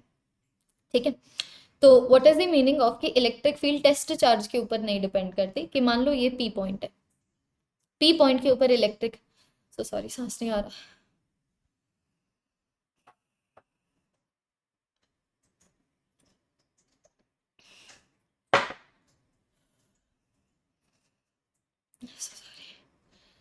मानो पी पॉइंट के ऊपर इलेक्ट्रिक फील्ड 4 यूनिट का है। इसका मतलब अगर तुम पी पॉइंट के ऊपर 1 कूलम का चार्ज रखते हो ना, तो 1 कूलम के चार्ज के ऊपर फोर्स लगेगा 4 न्यूटन, है ना। So this is the test charge that I am talking about. तो test charge is going to affect the magnitude of the force that will act on the test charge when placed at the P point. But the electric field at P point only depends on the source charge जो electric field produce कर रहा है. तो अगर यहाँ पर 1 coulomb के charge को रखोगे 4 न्यूटन फोर्स लगेगा, और अगर इसके यहाँ पर 3 कूलम के चार्ज को रखोगे तो 12 न्यूटन फोर्स लगेगा. ठीक है, तो ये जो तुम्हारे पास कंसेप्ट ऑफ इलेक्ट्रिक फील्ड है, it was first introduced by Faraday. ये एक और चीज बोली हुई है. अभी देखो यहाँ पर क्या लिखा हुआ है ना, यहाँ पर सिर्फ इतना लिखा हुआ है कि मान लो, अज्यूम कर लो कि तुम्हारे पास दो चार्जेस हैं Q1 एंड Q2. ठीक है, तो बेसिकली ये लाइन फोकस करती है इसके ऊपर कि अगर तुम्हारे चार्जेस एक्सेलरेट कर रहे हैं तो वो इलेक्ट्रोमैग्नेटिक वेव्स प्रोड्यूस करते हैं. कि जैसे कि मान लो अगर चार्जेस तुम्हारे रेस्ट के ऊपर है, ठीक है, तो अगर चार्जेस रेस्ट के ऊपर हैं तो ऑब्वियसली बात है they will only produce electric field, है ना. अगर मान लो चार्जेस मूव कर रहे हैं, तो अगर चार्जेस मूव करेंगे तो वो इलेक्ट्रिक फील्ड भी प्रोड्यूस करेगा, मैग्नेटिक फील्ड भी प्रोड्यूस करेगा. फिर बाद में यहाँ पर एनसीईआरटी ने बोला हुआ है कि अगर दो चार्जेस एक्सेलरेट करते हैं तो आपकी बार इलेक्ट्रोमैग्नेटिक वेव्स प्रोड्यूस होंगी. Q1 से निकल के इलेक्ट्रोमैग्नेटिक वेव्स Q2 तक जाएगी, Q2 से निकल के इलेक्ट्रोमैग्नेटिक वेव्स Q1 तक आएगी, which is going to be responsible for the force between both of them. ठीक है, तो ये concept of field was first introduced by Faraday. फिर आ जाता है एग्जाम्पल नंबर 1.8. तो एग्जाम्पल नंबर 1.8 बेसिकली ये है कि तुमने दो प्लेट्स ले ली, एक के ऊपर जितना पॉजिटिव चार्ज दे दिया, दूसरे के ऊपर उतना ही नेगेटिव चार्ज भी दे दिया, और उसकी वजह से एक इलेक्ट्रिक फील्ड प्रोड्यूस कर दी इतने मैग्नीट्यूड की, और इन दोनों प्लेट्स के बीच में जो डिस्टेंस है वो 1.5 सेंटीमीटर है. अभी अगर तुम इलेक्ट्रॉन को नेगेटिव प्लेट के ऊपर रख दो, उसकी इनिशियल वेलोसिटी 0, तो ऑब्वियसली बात है वो एक्सेलरेट करता हुआ पॉजिटिव प्लेट के पास जाएगा. और अगर तुम पॉजिटिव प्लेट के ऊपर प्रोटॉन रख दो, ठीक है, तो वो एक्सेलरेट करता हुआ नेगेटिव के पास जाएगा. ठीक है, तो अभी यहाँ पर ये गिवन है कि अगर ये इलेक्ट्रॉन को पूरा का पूरा h डिस्टेंस कवर करने में, वेर h इज 1.5 सेंटीमीटर, अगर इसको t1 टाइम लग रहा है, उसी तरीके से अब की बार अगर मैं प्रोटॉन ले लूं, प्रोटॉन को जाने में अगर t2 टाइम लग रहा है तो t1 की वैल्यू बड़ी होगी कि t2 की वैल्यू बड़ी होगी. तो सबसे पहले एक चीज समझो कि दोनों के ऊपर जो ग्रेविटेशनल फोर्स लग रहा है उसको तो मैं इग्नोर कर सकती हूँ, क्योंकि electrostatic force is 10⁻38 times stronger than the gravitational force. ठीक है, तो अभी I can say that the electron is accelerating due to the electric field, due to the force जो इसके ऊपर लग रहा है, because of its presence in the electric field. उसी तरीके से जो प्रोटॉन के ऊपर भी फोर्स लगेगा वो भी इलेक्ट्रिक फील्ड की वजह से होगा. ठीक है, तो जो फोर्स लगेगा उसकी वैल्यू कितनी हो जाएगी, charge multiplied by the electric field. तो फोर्स दोनों के ऊपर सेम लगेगा, क्योंकि जितना चार्ज का मैग्नीट्यूड इलेक्ट्रॉन के ऊपर है उतना ही चार्ज का मैग्नीट्यूड प्रोटॉन के ऊपर भी है. तो दोनों के ऊपर सेम फोर्स लग रहा है, दोनों की इनिशियल वेलोसिटी 0 है. अभी दोनों के ऊपर सेम फोर्स लग रहा है, लेकिन mass of the electron is lesser. So if the mass of the electron is lesser, acceleration produced is going to be greater. And if the acceleration produced is greater, तो obviously बात है वो h distance को जल्दी cover करेगा. मतलब जो time taken by the electron to cover h distance, it is going to be lesser than the time taken by the proton to cover the same distance. ये तुम्हारा कंसेप्ट है. Next जरा सा बच्चों देखो, नेक्स्ट आ जाता है तुम्हारे पास एग्जाम्पल नंबर 1.9. तो एग्जाम्पल नंबर 1.9 बेसिकली तुम्हें ये बताता है that how do you calculate the electric field due to a dipole. So what is a dipole? Dipole का मतलब होता है equal and opposite charges separated by a certain distance. ठीक है, तो दिस इज वेरी बेसिक कि मान लो यहाँ पर तुम्हारे पास पॉजिटिव क्यू चार्ज है, यहाँ पर इस तरीके से तुम्हारे पास नेगेटिव क्यू चार्ज है. ठीक है, इन दोनों के बीच में जो डिस्टेंस है, मतलब इन दोनों के बीच में कुछ भी डिस्टेंस ले सकते हो. मान लो ये वाले डिस्टेंस को मैंने 2 टाइम्स ऑफ l मान लिया. ठीक है, तो ये डिस्टेंस आ गया l, ये वाला डिस्टेंस भी आ गया l, है ना. और फिर यहाँ पर भी मैं l का डिस्टेंस ले रही हूँ, यहाँ पर भी मैं l का डिस्टेंस ले रही हूँ. सो दिस इज जस्ट जो एनसीईआरटी का एग्जाम्पल है, मैं सिर्फ वो बता रही हूँ. तो यहाँ पर एनसीईआरटी ने 3 पॉइंट्स लिए हुए हैं. एक तो ये वाला पॉइंट लिया हुआ है A पॉइंट, जो बिल्कुल इनके बीच में. ठीक है, फिर बच्चों ये वाला पॉइंट लिया हुआ है, एक बार जरा सा देखिए, such that this distance is also equal to l. ठीक है। फिर बाद में ये वाला पॉइंट सी पॉइंट लिया हुआ है, तुम्हें बोला हुआ है कि नेट इलेक्ट्रिक फील्ड निकालो तीनों पॉइंट के ऊपर। तो देखो तुम्हें सिर्फ कंसेप्ट समझना है, हम सिर्फ एनसीईआरटी हाईलाइट कर रहे हैं, हम सिर्फ एनसीईआरटी की समरी ले रहे हैं कि मान लो अगर ए पॉइंट के ऊपर इलेक्ट्रिक फील्ड निकालनी हो तो now you know this concept कि मान लो यहाँ पर तुम्हारे पास क्यू चार्ज है, तो क्यू चार्ज की वजह से आर डिस्टेंस के ऊपर जो इलेक्ट्रिक फील्ड प्रोड्यूस होगी it is 1/4πε0 multiplied by q divided by r का स्क्वायर। और तुम्हें ये भी पता है कि अगर एक पॉइंट के ऊपर मल्टीपल चार्जेस की वजह से इलेक्ट्रिक फील्ड निकालने हो तो इंडिविजुअल इलेक्ट्रिक फील्ड निकाल के उनका इनको वेक्टोरिकली ऐड कर दो। तो अभी मान लो ए पॉइंट के ऊपर मुझे इलेक्ट्रिक फील्ड निकालनी है, तो इसकी वजह से इलेक्ट्रिक फील्ड ऐसे होगी, है ना, इसकी वजह से इलेक्ट्रिक फील्ड ऐसे होगी, तो दोनों ऐड हो जाएंगे। उसी तरीके से अगर तुम्हें सी पॉइंट के ऊपर अगर उसी तरीके से मान लो तुम्हें बी पॉइंट के ऊपर इलेक्ट्रिक फील्ड निकालनी हो, ठीक है, तो ये वाले चार्ज की वजह से इलेक्ट्रिक फील्ड इस डायरेक्शन में हो जाएगी, ठीक है, ये वाले चार्ज की वजह से इलेक्ट्रिक फील्ड इस डायरेक्शन में हो जाएगी।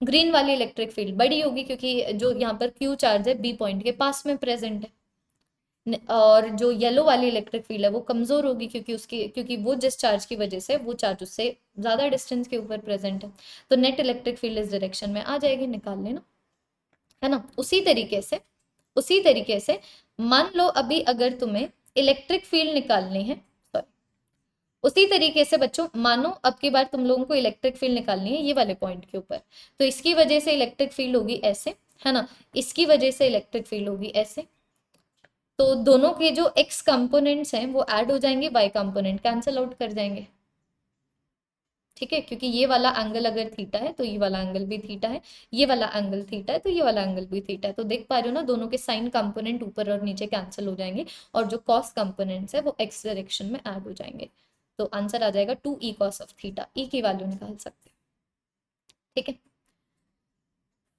कितना रह गया, सांस ही नहीं आ रही है, okay that's a lot, but करेंगे, कुछ नहीं कर सकते, है ना। Will take wait for 1 minute.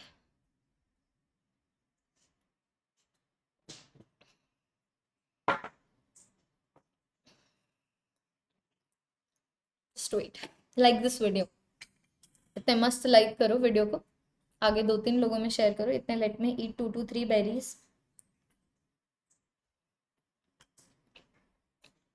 वाह,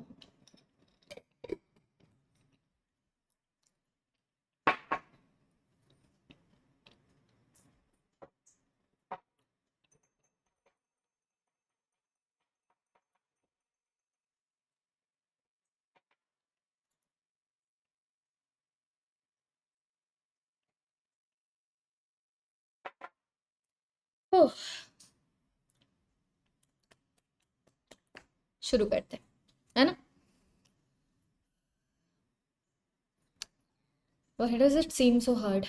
एक मिनट रुको, थोड़े से नाटक कर लो।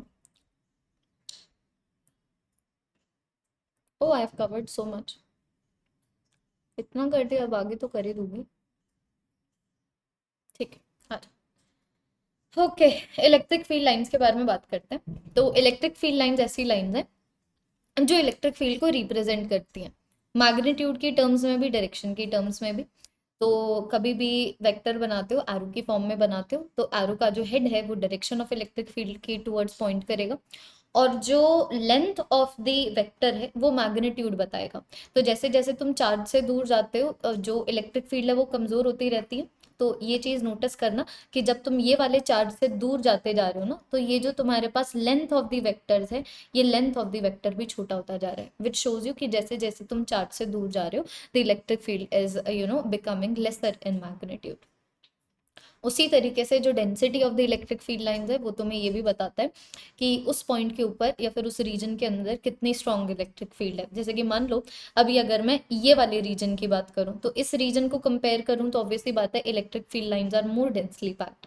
फिर अभी अगर मैं ये वाले रीजन की बात करूं then electric field lines are going to be comparatively less densely packed, which again tells you कि ब्लू वाले रीजन में इलेक्ट्रिक फील्ड स्ट्रॉन्ग है और येलो वाले रीजन में इलेक्ट्रिक फील्ड वीकर है, ठीक है। आगे तुम्हारे पास यही चीज लिखा हुआ है कि the relative density of the lines in different regions is important, क्योंकि इसकी हेल्प से तुम 2 डिफरेंट रीजन में जो इलेक्ट्रिक फील्ड की स्ट्रेंथ है उसको तुम लोग कंपेयर कर पाओगे, ठीक है। अभी आगे यहाँ पर येलो में देखो एक लाइन लिखी हुई है, ये लाइन इंपॉर्टेंट है। ये लाइन क्या है ना, ये लाइन बेसिकली इलेक्ट्रिक फ्लक्स बता रहा है। This actually proves the Gauss's law. Gauss's law ये बोलता है ना कि अगर मान लो तुम्हारे पास कोई भी सरफेस है, तो सरफेस के विद रिस्पेक्ट टू जो इलेक्ट्रिक फ्लक्स होगा, it is going to be equal to the enclose charge divided by the epsilon naught. तो मान लो यहाँ पर इस चार्ज की वजह से तुम फ्लक्स निकाल रहे हो, तो अभी तुम ये वाली सरफेस के अबाउट निकालो तो भी क्यू बाय एप्सिलॉन नॉट है। इसके अबाउट निकालो तो ये भी क्यू बाय एप्सिलॉन नॉट है। इसके अबाउट निकालो तो ये भी क्यू बाय एप्सिलॉन नॉट है। So the size of the surface, size of the Gaussian surface is not varying. The reason being कि electric flux is also electric field multiplied by the surface area. तो जैसे जैसे आप distance बढ़ा रहे हैं, जैसे जैसे आप डिस्टेंस बढ़ा रहे हैं, तो इलेक्ट्रिक फील्ड जिस फैक्टर से कम हो रही है, सरफेस एरिया उसी फैक्टर से फिर इंक्रीज भी हो रही है। That is the reason the flux remains constant. वही चीज यहाँ पर लिखी हुई है। एंड अगेन यहाँ पर बोला हुआ है कि the closeness of the field lines indicates the relative strength of the electric field as those points like we just talked about। ठीक है, तो ये जो picture of the field lines है, ये इन्वेंट की थी फैराडे ने, और फैराडे ने इनको लाइंस ऑफ फोर्स भी बोला था। लाइंस ऑफ फोर्स इसलिए बोला था क्योंकि direction of the electric field gives you the direction of the force जो एक पॉजिटिव चार्ज के ऊपर लगेगा अगर वो एक पॉइंट के ऊपर प्लेस्ड हो। जैसे कि मान लो अगर मैं बोलूँ कि यहाँ पर ये एक ऐसा रीजन है जहाँ पर इलेक्ट्रिक फील्ड इस डायरेक्शन में पॉइंट कर रही है, मतलब यहाँ पर अगर मैं पॉजिटिव चार्ज रख दूं तो उसके ऊपर फोर्स इस डायरेक्शन में लगेगा, या फिर अगर मैं नेगेटिव चार्ज रख दूं तो इसके ऊपर फोर्स इस डायरेक्शन में लगेगा। दैट इज द रीजन इसको लाइंस ऑफ फोर्स भी बोला जाता है। सो this is when the electric field line is a straight line. ठीक है, ये वाला केस तब का है जब इलेक्ट्रिक फील्ड लाइन को तुम एक स्ट्रेट लाइन की तरह रिप्रेजेंट करते हो। लेकिन ऐसा हर केस में पॉसिबल नहीं होता कि मान लो अगर तुम्हारे पास इलेक्ट्रिक फील्ड लाइन इस तरीके से कर्व्ड लाइन है, तो अभी तुम हर एक पॉइंट के ऊपर अगर फोर्स की डायरेक्शन पता करना चाहते हो, या फिर हर एक पॉइंट के ऊपर तुम इलेक्ट्रिक फील्ड की डायरेक्शन पता करना चाहते हो, तो टेंजेंट बना दो। जैसे कि ये वाले पॉइंट के ऊपर जो नेट इलेक्ट्रिक फील्ड है वो इस डायरेक्शन में होगी, ये वाले पॉइंट के ऊपर जो नेट इलेक्ट्रिक फील्ड है वो इस डायरेक्शन में होगी, है ना, and so on. So if the electric field line is curved, तो तुम्हें क्या करना है, तुम्हें यहाँ पर एक टेंजेंट बनाना है, और वो टेंजेंट तुम्हें बता देगा कि उस पॉइंट के ऊपर जो नेट इलेक्ट्रिक फील्ड है वो किस डायरेक्शन में। आगे बच्चों ये लिखा हुआ है कि ये जो फील्ड लाइन है ये एक स्पेस कर्व होता है। What is the meaning of a space curve? Space curve is a curve जो which is 3D in nature, जिसकी एग्जिस्टेंस 3D होती है। जैसे कि मान लो अगर कोई कर्व सिर्फ XY प्लेन में है, that is not a space curve, that is a plane curve, क्योंकि वो एक प्लेन में लाई कर रहा है। लेकिन अगर मान लो मैं चार्ज हूँ तो मेरी वजह से electric field towing towing towing पूरा XY प्लेन, मतलब XYZ हर एक एक्सेस के अबाउट उसका कोई ना कोई कंपोनेंट होगा ही होगा। तो यहाँ पर 3D डिस्ट्रीब्यूशन है, 3D डिस्ट्रीब्यूशन है, that is the reason field line को हम लोग स्पेस कर्व की तरह बोलते हैं। ठीक है, तो फील्ड लाइन एक पॉजिटिव चार्ज की वजह से आउटवर्ड होगी, ठीक है, और एक नेगेटिव चार्ज की वजह से इनवर्ड होगी, अभी हमने बोल दिया। आगे फिर बाद में रिपल्शन का केस और अट्रैक्शन के केस को एक्सप्लेन किया हुआ है कि मान लो अगर तुम्हारे पास एक पॉजिटिव चार्ज है तो इलेक्ट्रिक फील्ड लाइन मस्त बाहर निकलेंगी, अगर तुम्हारे पास एक नेगेटिव चार्ज है इलेक्ट्रिक फील्ड लाइन मस्त स्ट्रेट लाइंस होंगी जो अंदर की डायरेक्शन में आएगी। लेकिन मान लो अगर तुम्हारे पास दो पॉजिटिव चार्जेस है, तो दो पॉजिटिव चार्जेस एक दूसरे को रिपेल करेंगे, मतलब एक चार्ज का इलेक्ट्रिक फील्ड का production can be affected if there is a presence of another charge. कि जैसे कि मान लो ये पॉजिटिव चार्ज है, इस पॉजिटिव चार्ज ने मस्त ऐसे एक इलेक्ट्रिक फील्ड लाइन बनानी थी, मस्त ऐसे एक इलेक्ट्रिक फील्ड लाइन बनानी थी, लेकिन अभी ये दूसरा पॉजिटिव चार्ज आया जो अब इस इलेक्ट्रिक फील्ड को रिपेल कर रहा है। तो रिपेल कर रहा है, दैट इज द रीजन अब ये फील्ड लाइन ऐसे बनती है और ये फील्ड लाइन ऐसे बनती है। ठीक है, तो ये जो तुम्हारे पास deviation of the electric field line है फ्रॉम इट्स ओरिजिनल ट्रॉजेक्ट्री, ठीक है, this signifies repulsion in this case. उसी तरीके से अगर मैं डाइपोल को लूँ, मतलब यहाँ पर पॉजिटिव चार्ज ले लूँ, यहाँ पर नेगेटिव चार्ज ले लूँ, तो ऑब्वियसली बात है पॉजिटिव चार्ज ने मस्त ऐसे एक इलेक्ट्रिक फील्ड लाइन बनानी थी, मस्त ऐसे एक इलेक्ट्रिक फील्ड लाइन बनानी थी, लेकिन इसने जैसे ही नेगेटिव चार्ज को देखा ये अट्रैक्ट हो गया। अट्रैक्ट हो गया तो अभी इसकी जो फील्ड लाइन है इस तरीके से ऐसे नेगेटिव चार्ज के टूवर्ड्स अट्रैक्ट हो जाएंगे, which again shows you the attraction. ठीक है, तो एक चार्ज की वजह से जो इलेक्ट्रिक फील्ड लाइन का डिस्ट्रीब्यूशन है that is going to depend on the presence of other charges as well. कि अगर मान लो पेरिफेरी में कोई भी एक्सटर्नल चार्ज नहीं प्रेजेंट है तो इलेक्ट्रिक फील्ड लाइन एक चार्ज की वजह से स्ट्रेट लाइन होगी, लेकिन मान लो अगर किसी भी तरीके का एक्सटर्नल चार्ज प्रेजेंट है तो in that case the distribution is going to be affected. ठीक है,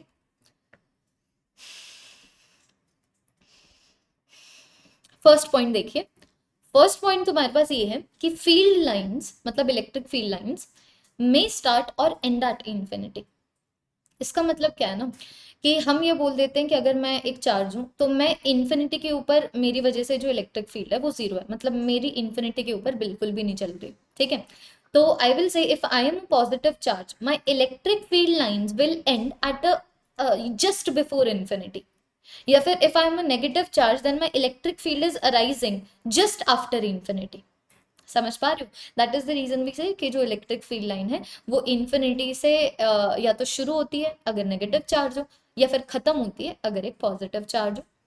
सेकेंड पॉइंट बोला हुआ है that electric field lines are continuous curves that never have any that never consist of any breaks. इसका मतलब क्या है ना कि अगर मैं चार्ज प्रोड्यूस कर रही हूँ, सॉरी अगर मैं चार्ज हूँ और मैं इलेक्ट्रिक फील्ड प्रोड्यूस कर रही हूँ, तो electric field at a point is basically कि अगर उस पॉइंट के ऊपर एक कूलम चार्ज रख दो तो मैं उसके ऊपर कितना फोर्स लगा सकती हूँ, ठीक है। तो अभी ऐसा तो होगा नहीं कि मैं 4 मीटर के ऊपर एक चार्ज के ऊपर फोर्स लगा रही हूँ, लेकिन जैसे ही तुमने उस 4 मीटर को 4.02 मीटर किया, मुझे लगा कि हाँ यार मुझे ऐसा भी बेरहम नहीं बनना चाहिए और मैंने फोर्स लगाना बंद कर दिया, ऐसा कभी नहीं होता ना। तो फोर्स मैं हर एक पॉइंट के ऊपर लगाऊंगी, हर रीजन के ऊपर लगाऊंगी। दैट इज द रीजन ये जो इलेक्ट्रिक फील्ड लाइंस होती है ये कंटिन्यूअस कर्व्स होती है, बीच में ब्रेक नहीं आता। ब्रेक आ गया मतलब वो वाले पॉइंट के ऊपर एक चार्ज फोर्स नहीं लगा पा रहे, ठीक है। फिर थर्ड पॉइंट लिखा हुआ है कि two field lines never cross each other, and we just talked about it कि अगर तुम्हारे पास इलेक्ट्रिक फील्ड लाइन एक कर्व्ड लाइन है तो एक पॉइंट के तो किसी भी पॉइंट के ऊपर टेंजेंट तुम्हें नेट इलेक्ट्रिक फील्ड की डायरेक्शन दे देगा। तो मान लो अभी तुम्हारे पास दो इलेक्ट्रिक फील्ड लाइंस है, एक इलेक्ट्रिक फील्ड लाइन तुम्हारे पास ये वाली है, ठीक है, और दूसरी इलेक्ट्रिक फील्ड लाइन तुम्हारे पास ये वाली है।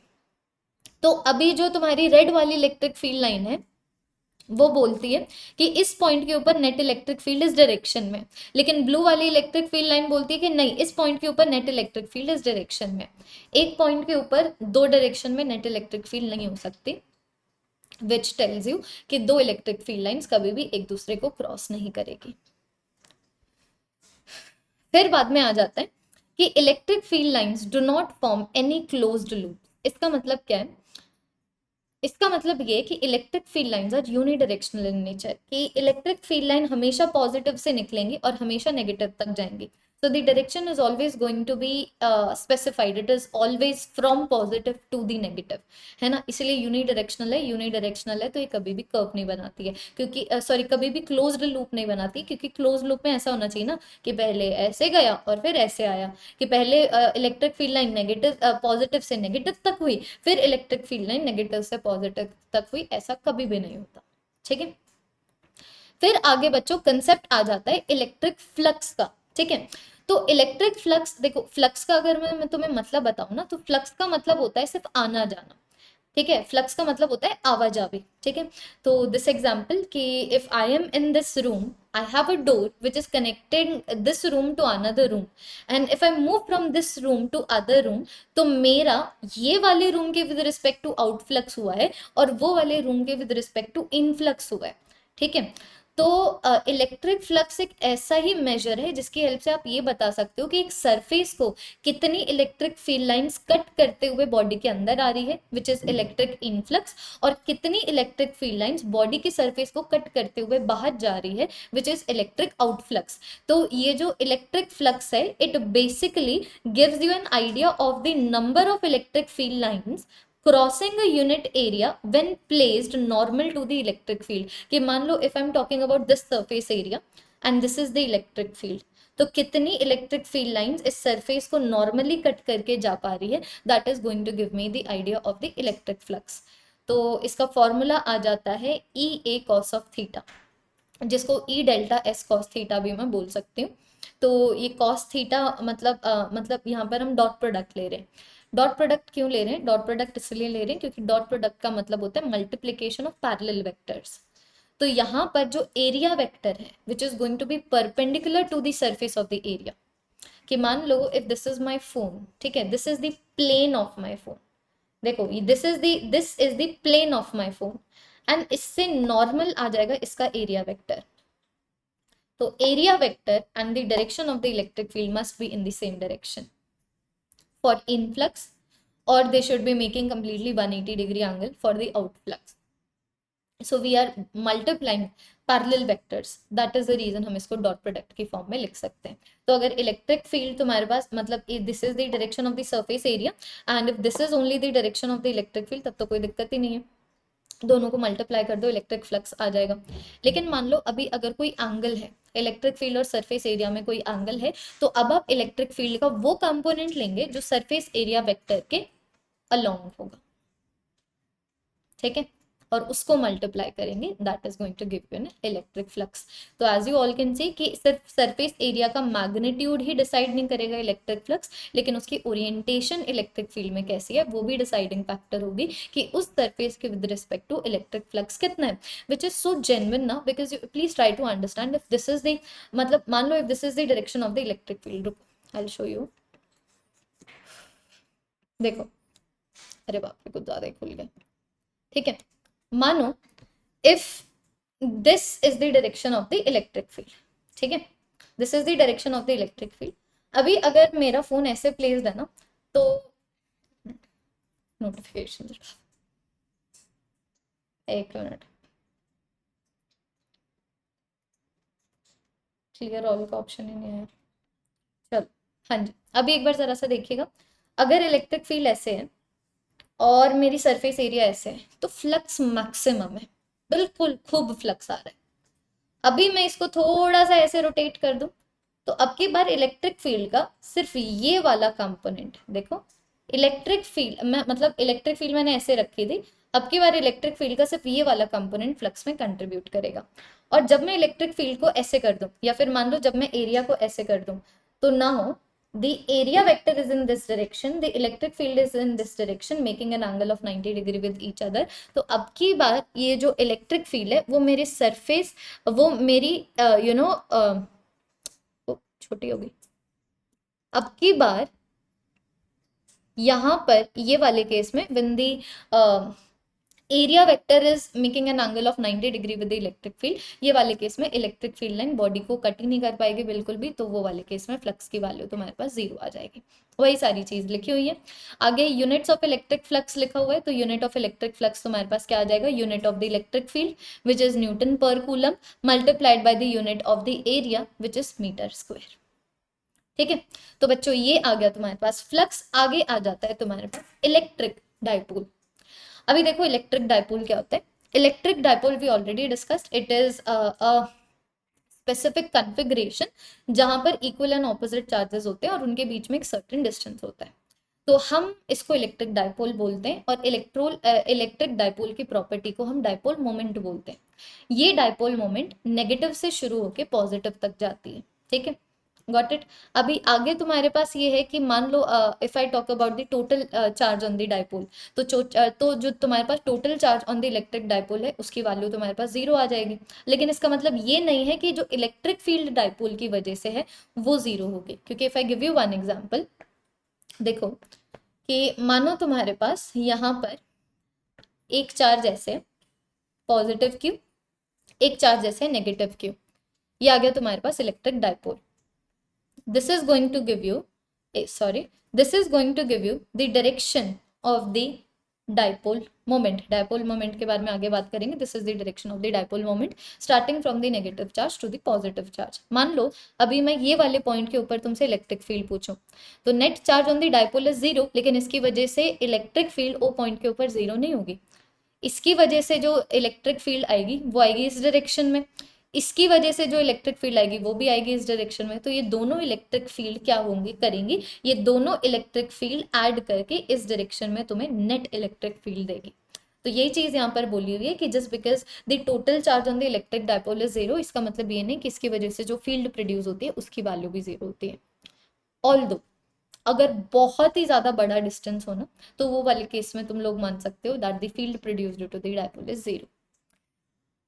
फिर तुम ये भी देखो कि अगर इलेक्ट्रिक फील्ड की बात करूं ड्यू टू अ डाइपोल, ठीक है, तो it is going to fall faster than 1/r². इसके बारे में आगे बात करेंगे, ये छोड़ दो.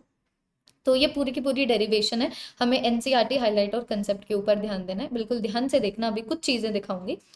दिस इज द फॉर्मूला, ठीक है, ध्यान से देखिएगा, this is the formula for the electric field at an axial point due to an electric dipole, ठीक है। And this is the formula this is the formula for the electric field at an equatorial point due to the dipole.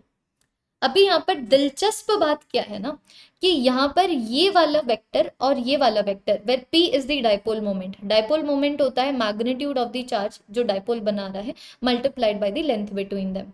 यहाँ पर तुम लोग देख पा रहे हो कि यहाँ पर इस इक्वेशन के अंदर पॉजिटिव साइन है, मतलब ये वाली जो इक्वेशन है, इस इक्वेशन के अंदर पॉजिटिव साइन है, जो तुम्हें क्या बता रहा है कि electric field at an axial point is going to be in the direction of the dipole moment. जैसे कि वो तुम ये वाले एग्जांपल में वो तुम लोग ये वाले एग्जांपल में भी देख पा रहे हो। एक मिनट, ये इक्वेटोरियल पॉइंट पे बनाया है क्या?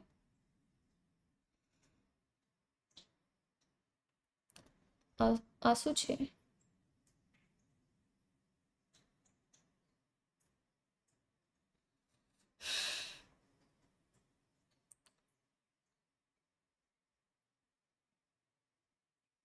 ओह सॉरी सॉरी, कुछ सॉरी। मान लो ये तुम्हारे पास एक्सियल पॉइंट है, this is the axial point ना, अभी सेंटर के ऊपर बात नहीं कर रहे, एक्सियल पॉइंट के ऊपर बात कर रहे हैं। इसकी वजह से जो इलेक्ट्रिक फील्ड होगी बड़ी होगी और इस डायरेक्शन में होगी, इसकी वजह से जो इलेक्ट्रिक फील्ड होगी छोटी होगी और इस डायरेक्शन में होगी। तो एक्सियल पॉइंट के ऊपर जो नेट इलेक्ट्रिक फील्ड आती है, it as you all can see it is in the direction of the dipole moment. लेकिन जब तुम ये वाली इक्वेशन देख पा रहे हो, electric field at an equatorial point, तो यहाँ पर लेफ्ट हैंड साइड और राइट हैंड साइड दोनों साइड पे वेक्टर है, और यहाँ पर नेगेटिव है। नेगेटिव साइन शोज कि जो direction of the dipole moment है, it is going to be opposite to the direction of the electric field produce at an equatorial point. और इसका भी हम लोगों ने एग्जांपल यहाँ पर आज की क्लास में किया था, इफ यू ऑल रिमेंबर, कि इन दोनों चार्जेस की वजह से तुम्हें सी पॉइंट के ऊपर इलेक्ट्रिक फील्ड की वैल्यू निकालनी थी। तो देखो ना, यहाँ पर ये नेगेटिव है, ये पॉजिटिव है, तो डायपोल मोमेंट इस डायरेक्शन में, ठीक है। फिर इसकी वजह से इलेक्ट्रिक फील्ड ऐसे, इसकी वजह से इलेक्ट्रिक फील्ड ऐसे, नेट इलेक्ट्रिक फील्ड ऐसे, तो नेट इलेक्ट्रिक फील्ड और डायपोल मोमेंट की डायरेक्शन एक दूसरे के ऑपोजिट है, ठीक है। तो ये चीज यहाँ पर नेगेटिव की साइन से रिप्रेजेंट की हुई है, ठीक है। और ज्यादा भारी भरकम कुछ नहीं है। Why is this not highlighted? एक मिनट, ओ सॉरी सॉरी सॉरी सॉरी, मैं कहीं और ही पहुंच गई थी, ठीक है। ये चीज तुम्हें समझ आ जानी चाहिए, ठीक है। अभी मान लो अगर मैं वेरी शॉर्ट डायपोल लूँ, तो वेरी शॉर्ट डायपोल में क्या होता है कि जिस डिस्टेंस पे तुम इलेक्ट्रिक फील्ड निकाल रहे हो, it is much greater than the length of the dipole, तो तुम्हारे पास वैल्यू ये वाली बनती है फॉर द एक्सियल पॉइंट, और तुम्हारे पास वैल्यू ये वाली बनती है फॉर द इक्वेटोरियल पॉइंट। तो तुम देख पा रहे हो कि अगर मैं बहुत ज्यादा बड़ा डिस्टेंस आर लूँ एक्सियल एक्सिस के ऊपर भी और इक्वेटोरियल एक्सिस के ऊपर भी, तो एक्सियल एक्सिस के ऊपर जो इलेक्ट्रिक फील्ड बनेगी, it is going to be twice the electric field जो तुम्हारे इक्वेटोरियल पॉइंट के ऊपर बनेगी। बाकी आगे डायपोल मोमेंट के बारे में बताया हुआ है कि डायपोल मोमेंट होता है charge on the magnitude of the charge जो डायपोल बना रहा है multiplied by the distance between them. तो डायपोल मोमेंट एक वेक्टर क्वांटिटी है, इसका मैग्नीट्यूड भी होगा और इसका चार्ज भी होगा। अभी तुम लोग एक चीज नोटिस करो कि अगर मैं electric field due to a charge की बात करूं, तो electric field due to a charge distance के साथ ऐसे फॉल करती है, लेकिन electric field due to a dipole distance के साथ ऐसे फॉल करती है आर के क्यूब के ऊपर। मतलब I can say electric field due to a dipole is falling rapidly in comparison to the fall जो आप इलेक्ट्रिक फील्ड में देख पा रहे हैं जब तुम एक पॉइंट चार्ज के बारे में बात करते हो, ठीक है। उसी तरीके से एक पॉइंट डायपोल के बारे में भी बोला हुआ है। तो पॉइंट डायपोल होता है जिसके अंदर 2a की वैल्यू बड़ी छोटी होती है, कि बहुत ही छोटा सा dipole such that the separation between them is not at all significant, ठीक है। फिर आगे आ जाता है कि what is the physical significance of the dipole. कि डायपोल के कुछ एग्जांपल्स अगर हम देखें तो देखो, दो तरीके के सब्सटेंस होते हैं। एक सब्सटेंस वो होते हैं जिनके अंदर जो पॉजिटिव चार्ज और नेगेटिव चार्ज है वो उनके सेंटर्स को इंसाइड कर जाएं। तो अगर उनके सेंटर्स को इंसाइड कर जाएं तो नेट डायपोल मोमेंट को जीरो मान सकते हो, जैसे कि कार्बन डाइऑक्साइड और मीथेन, ठीक है। लेकिन अगर centre of negative and positive coincide नहीं करते हैं तो ऐसे मॉलिक्यूल्स में परमानेंट इलेक्ट्रिक डायपोल मोमेंट रह जाती है। इनको हम लोग पोलर मॉलिक्यूल्स बोलते हैं। और इसी के ऊपर क्वेश्चन आया था, नीड 2021 में यहाँ से एनसीईआरटी से निकल के। एग्जाम्पल आ गया तुम्हारे पास वाटर मॉलिक्यूल, ठीक है। फिर यहाँ पर एक्सियल पॉइंट के ऊपर और इक्वेटोरियल पॉइंट के ऊपर इलेक्ट्रिक फील्ड निकाली हुई है। आगे आ जाते हैं कि now that you know about the dipole, अब बात करते हैं कि व्हाट हैपेंस अगर तुम इस डाइपोल को किसी यूनिफॉर्म इलेक्ट्रिक फील्ड या फिर नॉन यूनिफॉर्म इलेक्ट्रिक फील्ड में रखते हो। अगेन इसके ऊपर भी क्वेश्चन नीट 2021 में आया था, बताती हूँ कौन सा। एक बार जरा सा देखिए कि मान लो you all must know this कि dipole is equal and opposite charges separated by a certain distance. तो अभी अगर तुम एक डाइपोल को यूनिफॉर्म इलेक्ट्रिक फील्ड में रख देते हो तो दोनों के ऊपर फोर्स लगेगा और दोनों के ऊपर फोर्स इक्वल मैग्नीट्यूड का लगेगा ऑपोजिट डायरेक्शन में। पॉजिटिव के ऊपर पॉजिटिव चार्ज के ऊपर फोर्स लगेगा QE in the direction of the electric field, और नेगेटिव चार्ज के ऊपर फोर्स लगेगा QE opposite to the direction of the electric field. तो जो नेट फोर्स डाइपोल के ऊपर हो गया उसकी वैल्यू आ जाएगी 0। तो नेट डाइपोल की वैल्यू 0 होगी। ऑल्दो जो टॉर्क है वो 0 हो भी सकता है, वो नहीं भी हो सकता, that is going to depend on the configuration of the dipole in the external electric field. तो मैग्नीट्यूड ऑफ द डाइपोल तुम्हें मिल जाता है जब तुम क्रॉस प्रोडक्ट निकालते हो। क्रॉस प्रोडक्ट किसका निकालते हो? क्रॉस प्रोडक्ट निकालते हो डाइपोल मोमेंट का इलेक्ट्रिक फील्ड के साथ, ठीक है। लेकिन बच्चों अभी अगर मैं बात करूं कि मान लो अगर तुम्हारे पास जो फील्ड है वो नॉन यूनिफॉर्म है, तो फील्ड अगर तुम्हारे पास नॉन यूनिफॉर्म है तो ऑब्वियसली बात है अब की बार फोर्स छोटा बड़ा होगा। जैसे कि मान लो कि तुम्हारे पास this is the direction of the electric field और इस डायरेक्शन में इलेक्ट्रिक फील्ड की वैल्यू इंक्रीज हो रही है। तो अगर इस डायरेक्शन में इलेक्ट्रिक फील्ड की वैल्यू इंक्रीज हो रही है तो समझना इसके ऊपर छोटा फोर्स लग रहा है इस डायरेक्शन में और इसके ऊपर बड़ा फोर्स लग रहा है इस डायरेक्शन में। तो जो नेट फोर्स लगेगा it is going to be in the direction of the increasing electric field अगर तुम्हारे पास डाइपोल मोमेंट की डायरेक्शन इलेक्ट्रिक फील्ड की डायरेक्शन के अंदर है। उसी तरीके से अब की बार दूसरे वाला एग्जांपल लो, दोबारा से मैंने डाइपोल लिया है लेकिन अब की बार तुम्हारे पास मैंने क्या किया, यहाँ पर तुम्हारे पास देखो ना पहले वाले क्या केस में क्या हो रहा था, डाइपोल मोमेंट तुम्हारे पास इस डायरेक्शन में थी, इलेक्ट्रिक फील्ड भी इस डायरेक्शन में थी। अब की बार डाइपोल मोमेंट को मैं इस डायरेक्शन में रख रही हूँ और इलेक्ट्रिक फील्ड को इस डायरेक्शन में रख रही हूँ। इलेक्ट्रिक फील्ड अब भी तुम्हारे पास ये वाली डायरेक्शन में इंक्रीज हो रही है। तो अभी इसके ऊपर जो फोर्स लगेगा छोटा सा फोर्स लगेगा इस डायरेक्शन में, इसके ऊपर जो फोर्स लगेगा बड़ा सा फोर्स लगेगा इस डायरेक्शन में। तो नेट इलेक्ट्रिक फील्ड अब की बार तुम्हारे पास लेफ्ट हैंड साइड पे होगा। तो वही चीज यहाँ पर बोली हुई है that if the dipole moment is parallel to the electric field तो नेट फोर्स लगेगा in the direction of the electric field, और अगर तुम्हारे पास dipole moment anti parallel to the electric field है तो नेट फोर्स लगेगा in the direction of the decreasing electric field, ठीक है। तो तुम लोगों को क्वेश्चन देखो ये वाला पूछा गया था कि तुम्हें ऐसे इलेक्ट्रिक फील्ड लाइंस बना दी थी, नीट 2021 का क्वेश्चन है। तो इस तरीके से इलेक्ट्रिक फील्ड लाइंस बना दी थी, यहाँ पर एक डाइपोल रख दिया था, यहाँ पर मान लो आ गया तुम्हारे पास पॉजिटिव चार्ज, यहाँ पर आ गया तुम्हारे पास इस तरीके से नेगेटिव चार्ज, नहीं दूसरा यहाँ पर आई गेस नेगेटिव चार्ज था, है ना, और यहाँ पर इस तरीके से पॉजिटिव चार्ज था। तो तुमसे पूछा हुआ था कि बताओ भाई ये जो तुम्हारा सिस्टम है इस सिस्टम के ऊपर कैसे फर्क पड़ेगा, ठीक है। तो अभी टॉर्क वर्क तो यहाँ पर आएगा नहीं, ठीक है। लेकिन अभी अगर तुम बात करो तो this is I don't actually remember the configuration, लेकिन मान लो अगर मैं ये वाली कन्फिग्रेशन लेती हूँ तो ये स्ट्रॉन्गर इलेक्ट्रिक फील्ड में, द रीजन बीइंग कि ये वाले रीजन में electric field lines densely packed है, तो इसके ऊपर जो फोर्स लगेगा वो बड़ा फोर्स लगेगा, तो बड़ा फोर्स लग गया इस डायरेक्शन में। फिर इसके यहाँ पर ये वाले रीजन में कम इलेक्ट्रिक फील्ड लाइंस है तो इसके ऊपर छोटा फोर्स लगेगा, छोटा फोर्स लगेगा इस डायरेक्शन में, तो इसके ऊपर नेट फोर्स लगेगा लेफ्ट हैंड साइड पे। तो I don't remember the configuration, negative Q यहाँ पर था, पॉजिटिव क्यू यहाँ पर था, या फिर पॉजिटिव क्यू यहाँ पर था, नेगेटिव क्यू यहाँ पर था। This is the concept which is a dipole placed in a non uniform electric field, ठीक है। फिर आगे बच्चों तुम लोगों को ये चीज बोली हुई है कि what happens when you run a comb through the dry hair, कि मान लो तुमने एक कोम ले लिया अपने ड्राई हेयर के अगेंस्ट रब कर दिया, अब तुम जब पीसेस ऑफ पेपर के पास उसको लेके जा रहे हो तो the pieces of paper get attracted to it. Why does it happen? ये इसीलिए होता है क्योंकि जब तुम मतलब कोम को इस तरीके से रब कर रहे हो अपने बालों के विद रिस्पेक्ट टू और पीसेज ऑफ पेपर के पास लेके जा रहे हो ना, तो पीसेज ऑफ पेपर पोलराइज हो जाते हैं। इसका मतलब पीसेज ऑफ पेपर में पॉजिटिव और नेगेटिव चार्जेस जो थे वो अब सेपरेट हो जाते हैं, और बिकॉज वो सेपरेट हो जाते हैं तो अब ये क्या करते हैं, अब ये अट्रैक्ट हो जाते हैं तुम्हारे कोम की वजह से, और फिर बाद में जब ये कोम को टच कर देते हैं रीडिस्ट्रीब्यूशन ऑफ द चार्ज हो जाता है और फिर बाद में दे फ्लाई अवे। ठीक है। फिर आगे वाला जो कंसेप्ट मतलब आगे वाला जितने भी तुम्हारे पेजेस हैं ये समझाने वाले कम है ना, डेरिवेशन बेसिस पे ज्यादा है, तो बिल्कुल ध्यान से सुनिएगा। Continuous charge distribution is basically कि मान लो अगर तुम किसी भी तरीके के कंडक्टर को चार्ज देते हो तो यूनिफॉर्मली वो डिस्ट्रीब्यूट कर लेता है उसको अपनी सरफेस के ऊपर। तो पॉइंट चार्ज होता है जहां पर पूरे के पूरे चार्ज को तुम्हें एक पॉइंट के ऊपर कंसंट्रेटेड मान सको। लेकिन मान लो अब की बार वो एक प्लेट के ऊपर कंसंट्रेटेड है, तो वो वाले केस में तुम सरफेस चार्ज डेंसिटी को डिफाइन करोगे। So surface charge density is going to be कितना चार्ज एक्यूमुलेटेड है डिवाइडेड बाय कितनी सरफेस एरिया के ऊपर एक्यूमुलेटेड है, उसी के हिसाब से तुम एसआई यूनिट वगैरह निकाल सकते हो। ठीक है।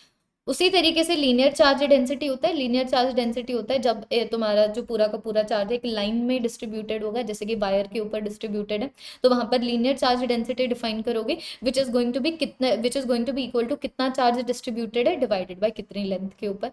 तो उसका भी एसआई यूनिट वगैरह निकाल सकते हो। फिर आ जाता है वॉल्यूमेट्रिक चार्ज डेंसिटी, जिसके अंदर जो चार्ज है वॉल्यूम के अंदर डिस्ट्रीब्यूटेड होता है, जैसे कि नॉन कंडक्टर्स के अंदर, इंसुलेटर्स के अंदर। So that is going to give you कितना चार्ज अंदर प्रेजेंट है डिवाइडेड बाय अंदर वाली वॉल्यूम कितनी है। तो यूनिट्स एंड डायमेंशंस इस तरीके से तुम लोग निकाल सकते हो। ठीक है। अभी आगे आ जाता है गॉसेस लॉ। तो गॉसेस लॉ ये बोलता है कि अभी तक तुम इलेक्ट्रिक फ्लक्स को ऐसे लिख रहे हो that electric flux through any surface is going to be equal to उस सरफेस की सरफेस एरिया मल्टीप्लाइड बाय उसको कितनी इलेक्ट्रिक फील्ड नॉर्मली काट रही है। ठीक है। This gives you the electric flux. लेकिन अभी गॉसेस लॉ ये बोलता है that electric flux through any imaginary surface और any existing surface can also be written is equal to the enclosed charge divided by the epsilon not. This is your Gauss's law. ठीक है। तो अभी यहाँ पर दो तीन चीजें ना बिल्कुल ध्यान से देखना कि अगर तुम एक बॉडी को, मतलब तुम कोई भी बॉडी ले लो, अगर तुम उसको यूनिफॉर्म इलेक्ट्रिक फील्ड में रख देते हो ना, तो इनफ्लक्स हमेशा आउटफ्लक्स के इक्वल टू होगा। जैसे कि यहाँ पर इन्होंने एग्जाम्पल दिया हुआ है कि यहाँ पर इन्होंने इस डायरेक्शन में एक यूनिफॉर्म इलेक्ट्रिक फील्ड ले ली। तो अभी यूनिफॉर्म इलेक्ट्रिक फील्ड ले ली तो सोचो ना, ये वाली एरिया और ये वाली एरिया तो सेम है, तो ऑब्वियस सी बात है जितना यहाँ पर इनफ्लक्स आएगा उतना ही यहाँ पर आउटफ्लक्स आ गया। ये वाली एरिया तो तुम्हारी फ्लक्स के अंदर कंट्रीब्यूट ही नहीं कर रही है। ठीक है। तो तुम देख पा रहे हो ना, एक बॉडी से रिलेटेड जितना इनफ्लक्स है उतना आउटफ्लक्स है, तो flux related to the body will be zero. तो यही चीज यहाँ पर लिखी हुई है कि अगर तुम्हारे पास इलेक्ट्रिक फील्ड यूनिफॉर्म है तो बॉडी से रिलेटेड फ्लक्स की वैल्यू तुम्हें हमेशा जीरो मिलती है। और अगर मान लो तुम्हें एक बॉडी से रिलेटेड टोटल फ्लक्स निकालना हो तो तुम इंडिविजुअल सर्फेसेस से रिलेटेड फ्लक्स निकाल के तुम लोग उनको सिंपली क्या कर सकते हो, ऐड कर सकते हो। तो यहाँ पर वही चीज बोली हुई है कि पहले वाले से रिलेटेड इनफ्लक्स है जिसकी वैल्यू आ जाएगी ये, दूसरी वाली सरफेस से रिलेटेड तुम देख पा रहे हो आउटफ्लक्स है, आउटफ्लक्स की वैल्यू आ जाएगी ये, और ये जो तुम्हारे पास ये वाली तीसरी सरफेस है वो फ्लक्स के अंदर कंट्रीब्यूट ही नहीं कर रही है, तो नेट फ्लक्स की वैल्यू तुम्हारे पास टोटल फ्लक्स की वैल्यू जीरो आ जाती है। ठीक है। तो ये जो गॉसेस लॉ है which is the electric flux through any surface is going to be equal to enclosed charge divided by epsilon naught, ये हर तरीके की सरफेस के लिए लिखा जा सकता है, no matter what is its shape, what is its configuration, कुछ मैटर नहीं करता। ठीक है। अभी अगर मैं गॉसेस लॉ की बात करूं तो मैं ऐसे भी लिख सकती हूँ that the surface integral of the electric field gives you the enclosed charge divided by the epsilon not for a Gaussian surface. तो Gaussian surface is basically that surface जिसके ऊपर तुम गॉसेस लॉ लगा रहे हो। ठीक है। तो अभी यहाँ पर एक चीज तुम्हें ये समझनी है कि जो चार्ज राइट हैंड साइड पे है, ये सिर्फ वो चार्ज होगा जो एनक्लोज्ड होगा गॉसियन सरफेस से। लेकिन जो इलेक्ट्रिक फील्ड तुम्हारे पास लेफ्ट हैंड साइड पे है, this electric field is going to be due to all of the charges, भले ही वो तुम्हारी बॉडी के बाहर प्रेजेंट हो या फिर भले ही वो बॉडी के अंदर प्रेजेंट हो। इसका मतलब क्या कि मान लो दिस इज द सरफेस जिसकी वजह से जिसके ऊपर तुम गॉसेस लॉ लगा रहे हो, तो यहाँ पर पॉजिटिव Q1 चार्ज हो गया, यहाँ पर पॉजिटिव Q2 चार्ज हो गया, यहाँ पर पॉजिटिव Q3 चार्ज हो गया। तो अभी इसके लिए मैं ऐसे लिख सकती हूँ ना that the surface integral the surface integral of the electric field is going to be equal to enclosed charge divided by epsilon naught। मैं बोलना ये चाहती हूँ कि जब तुम enclosed चार्ज की बात करोगे उसमें सिर्फ Q2 और Q1 आएंगे, लेकिन जब तुम इस इलेक्ट्रिक फील्ड की बात करोगे तो इलेक्ट्रिक फील्ड इसकी वजह से, इसकी वजह से, एज वेल एज इसकी वजह से, सबकी वजह से तुम लोग सबकी वजह से इलेक्ट्रिक फील्ड को कंसिडर करने वाले हो। ठीक है। अभी आगे तुम्हारे पास गॉसियन सरफेस को बोला हुआ है कि Gaussian surface is any surface जिसके विद रिस्पेक्ट टू तुम गॉसेस लॉ को लगाना चाहते हो। ओके, तो यहाँ पर एग्जाम्पल नंबर 1.11 देखिएगा। तो तुम्हारे पास सो सॉरी तुम्हारे पास एक्स डायरेक्शन में इलेक्ट्रिक फील्ड है जो ऐसे एग्जिस्ट कर रही है, यहाँ पर अल्फा की वैल्यू गिवन है। तो तुम्हें बेसिकली ये बताना है कि what is going to be the flux through the cube and what is going to be charge within the cube. This is very simple. देखो, इलेक्ट्रिक फील्ड डिस्टेंस के ऊपर वेरी कर रहा है, तो डिस्टेंस के ऊपर वेरी कर रहा है तो ये वाले पॉइंट के ऊपर भी तुम इलेक्ट्रिक फील्ड निकाल सकते हो। तो ये वो इलेक्ट्रिक फील्ड होगी जो ये वाली एरिया को कट करेगी, ठीक है, लोकेटेड एट दिस डिस्टेंस। उसी तरीके से फिर तुम इलेक्ट्रिक फील्ड ये वाले डिस्टेंस के ऊपर भी निकाल सकते हो, which is going to be the electric field जो ये वाली एरिया को कट करेगी।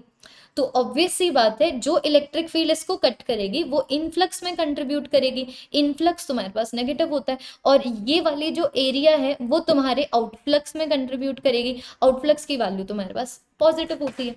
तो अगर तुम पिंक वाले पॉइंट के ऊपर इलेक्ट्रिक फील्ड निकाल लेते हो तो एरिया से मल्टीप्लाइड कर दो, इनफ्लक्स आ जाएगा नेगेटिव में। और ग्रीन वाले पॉइंट के ऊपर इलेक्ट्रिक फील्ड निकाल लेते हो तो आउटफ्लक्स निकाल लेना, आउटफ्लक्स आ जाएगा पॉजिटिव में। फिर नेट वैल्यू तुम लोग निकाल सकते हो, तो नेट वैल्यू तुम्हारे पास कुछ ऐसे आ जाती है। This gives you the net value of the electric field. और अभी अगर तुम्हें ये पता लग गया that what is the electric flux related to the cube, then obviously बात है it can be written is equal to enclose charge divided by the epsilon naught. तो यहाँ से एनक्लोज चार्ज की भी वैल्यू निकाली जा सकती है, ठीक है। नेक्स्ट वाला एग्जाम्पल छोड़ दो, इतना कुछ मतलब ये वाला कंसेप्ट मैंने तुम लोगों को ऑलरेडी बता दिया। आगे आ जाते हैं एप्लीकेशंस ऑफ गॉसेस लॉ, ठीक है। सो this is the last topic, thank God. लेकिन यार स्पीड मस्त बन जाती है, मतलब जब रिकॉर्डेड लेक्चर्स होते हैं ना, बिल्कुल ऐसे निष्ठा से आप एक ही पॉइंट के ऊपर फोकस करो, दैट इज ग्रेट। गुस्से में मैंने वीडियो ही डिलीट कर दी थी, and it was also not looking nice, you know. I want the videos on my channel to look like really nice कि वाओ क्या मतलब क्या प्लानिंग है, एक ही वीडियो में सब, वरना यहाँ वहाँ घूमते रहोगे, चीज़ों को ढूंढते रहोगे। ऐसे ऐसा काम मैंने करने की कोशिश की थी, लेकिन भाई इजाज़त नहीं दी मैंने अपने आप को, तो आई deleted that and this is again a new video, है ना। चलो आगे देखो। तो अब की बार बिल्कुल नो मैटर व्हाट की स्पिरिट से चलना है। If it gets boring, it gets boring, but I would have to record the lectures because they are 10 times more efficient, they take less time, है ना। तो तुम्हारा भी टाइम बच रहा है और एक तरीके से मेरा टाइम भी बच रहा है। Although I do miss the live interaction with all of you, but I feel like अभी जब चॉकलेट क्वेश्चंस का डिस्कशन जब स्टार्ट होगा ना, तो वो चीज़ कंपनसेट हो जाएगी। अभी एप्लीकेशन ऑफ गॉसेस लॉ देखो। तो अभी बच्चों आगे सिर्फ डेरिवेशन डेरिवेशन है, तो कंसेप्ट समझाते हो तुम्हें, ठीक है। मान लो तुम्हारे पास एक इनफाइनाइटली लॉन्ग, सो सॉरी सांस नहीं आ रही है,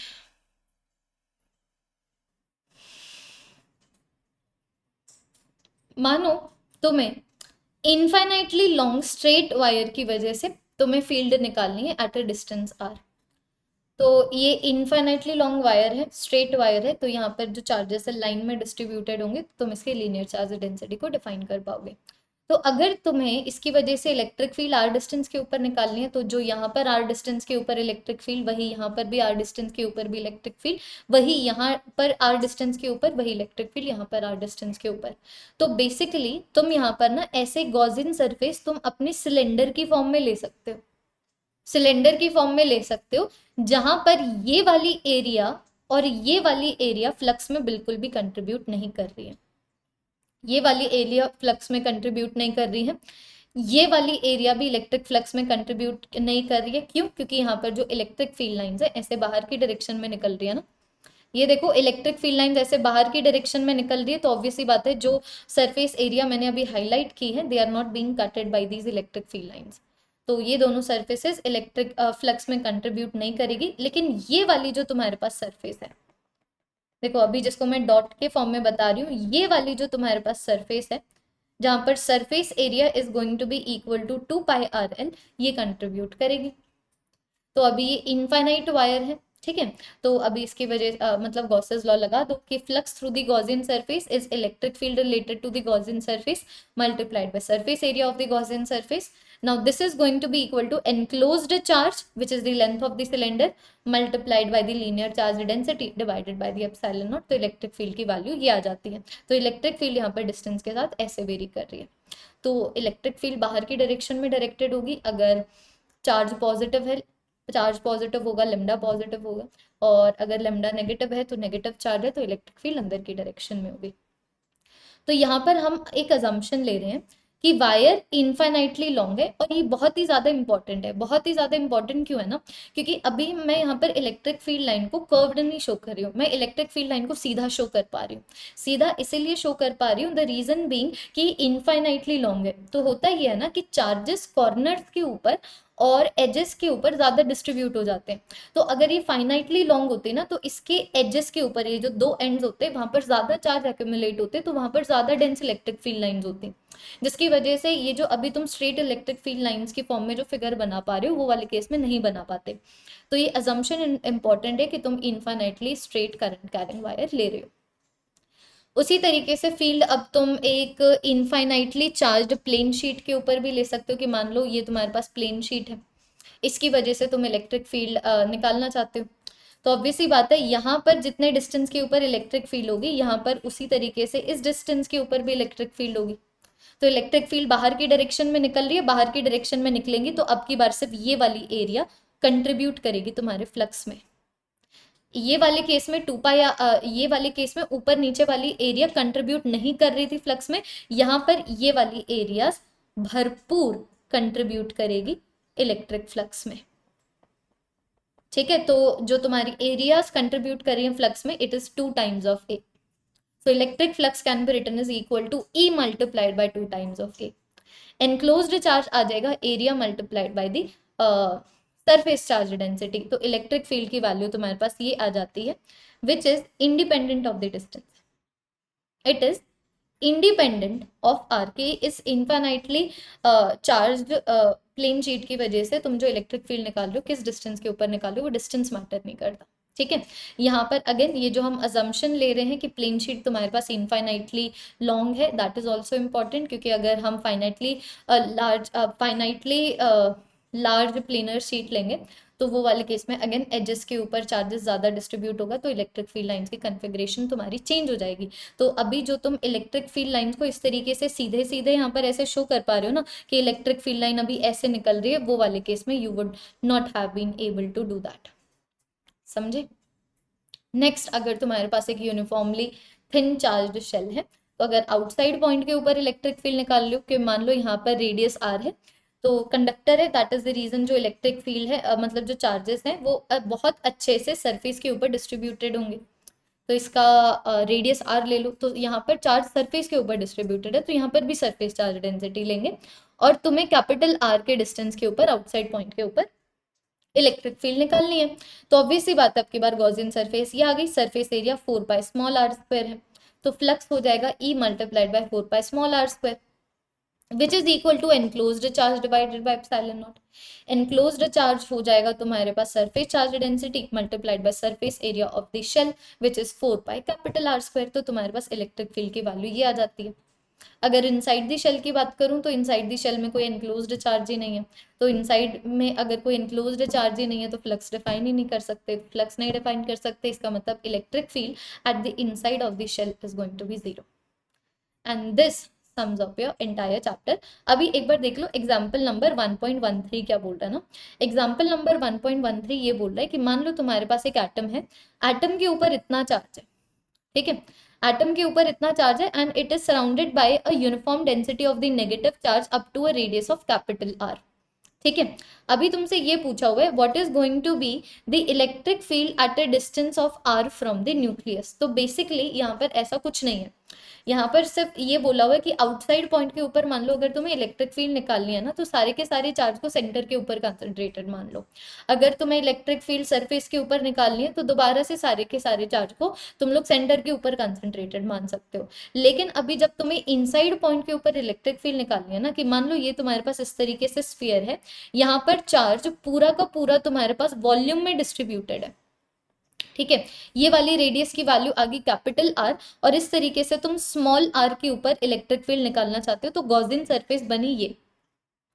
गॉसियन सरफेस बनी ये, तो यहाँ पर आ जाएगा इलेक्ट्रिक फील्ड मल्टीप्लाइड बाय ये वाली सरफेस एरिया, फिर ये आ जाएगा enclose charge divided by epsilon not के इक्वल टू। तो एनक्लोज चार्ज तुम्हें सिर्फ ये वाला चार्ज लेना है, तो यूनिटरी मेथड से चल सकते हो कि अगर capital Q charge 4/3 pi capital are cube की वॉल्यूम में डिस्ट्रीब्यूटेड है, तो स्मॉल आर की वॉल्यूम में कितना चार्ज डिस्ट्रीब्यूटेड होगा उसको यहाँ पर सब्सटीट्यूट करके आंसर निकाल सकते हो। तो basically this is the concept and this sums up your chapter.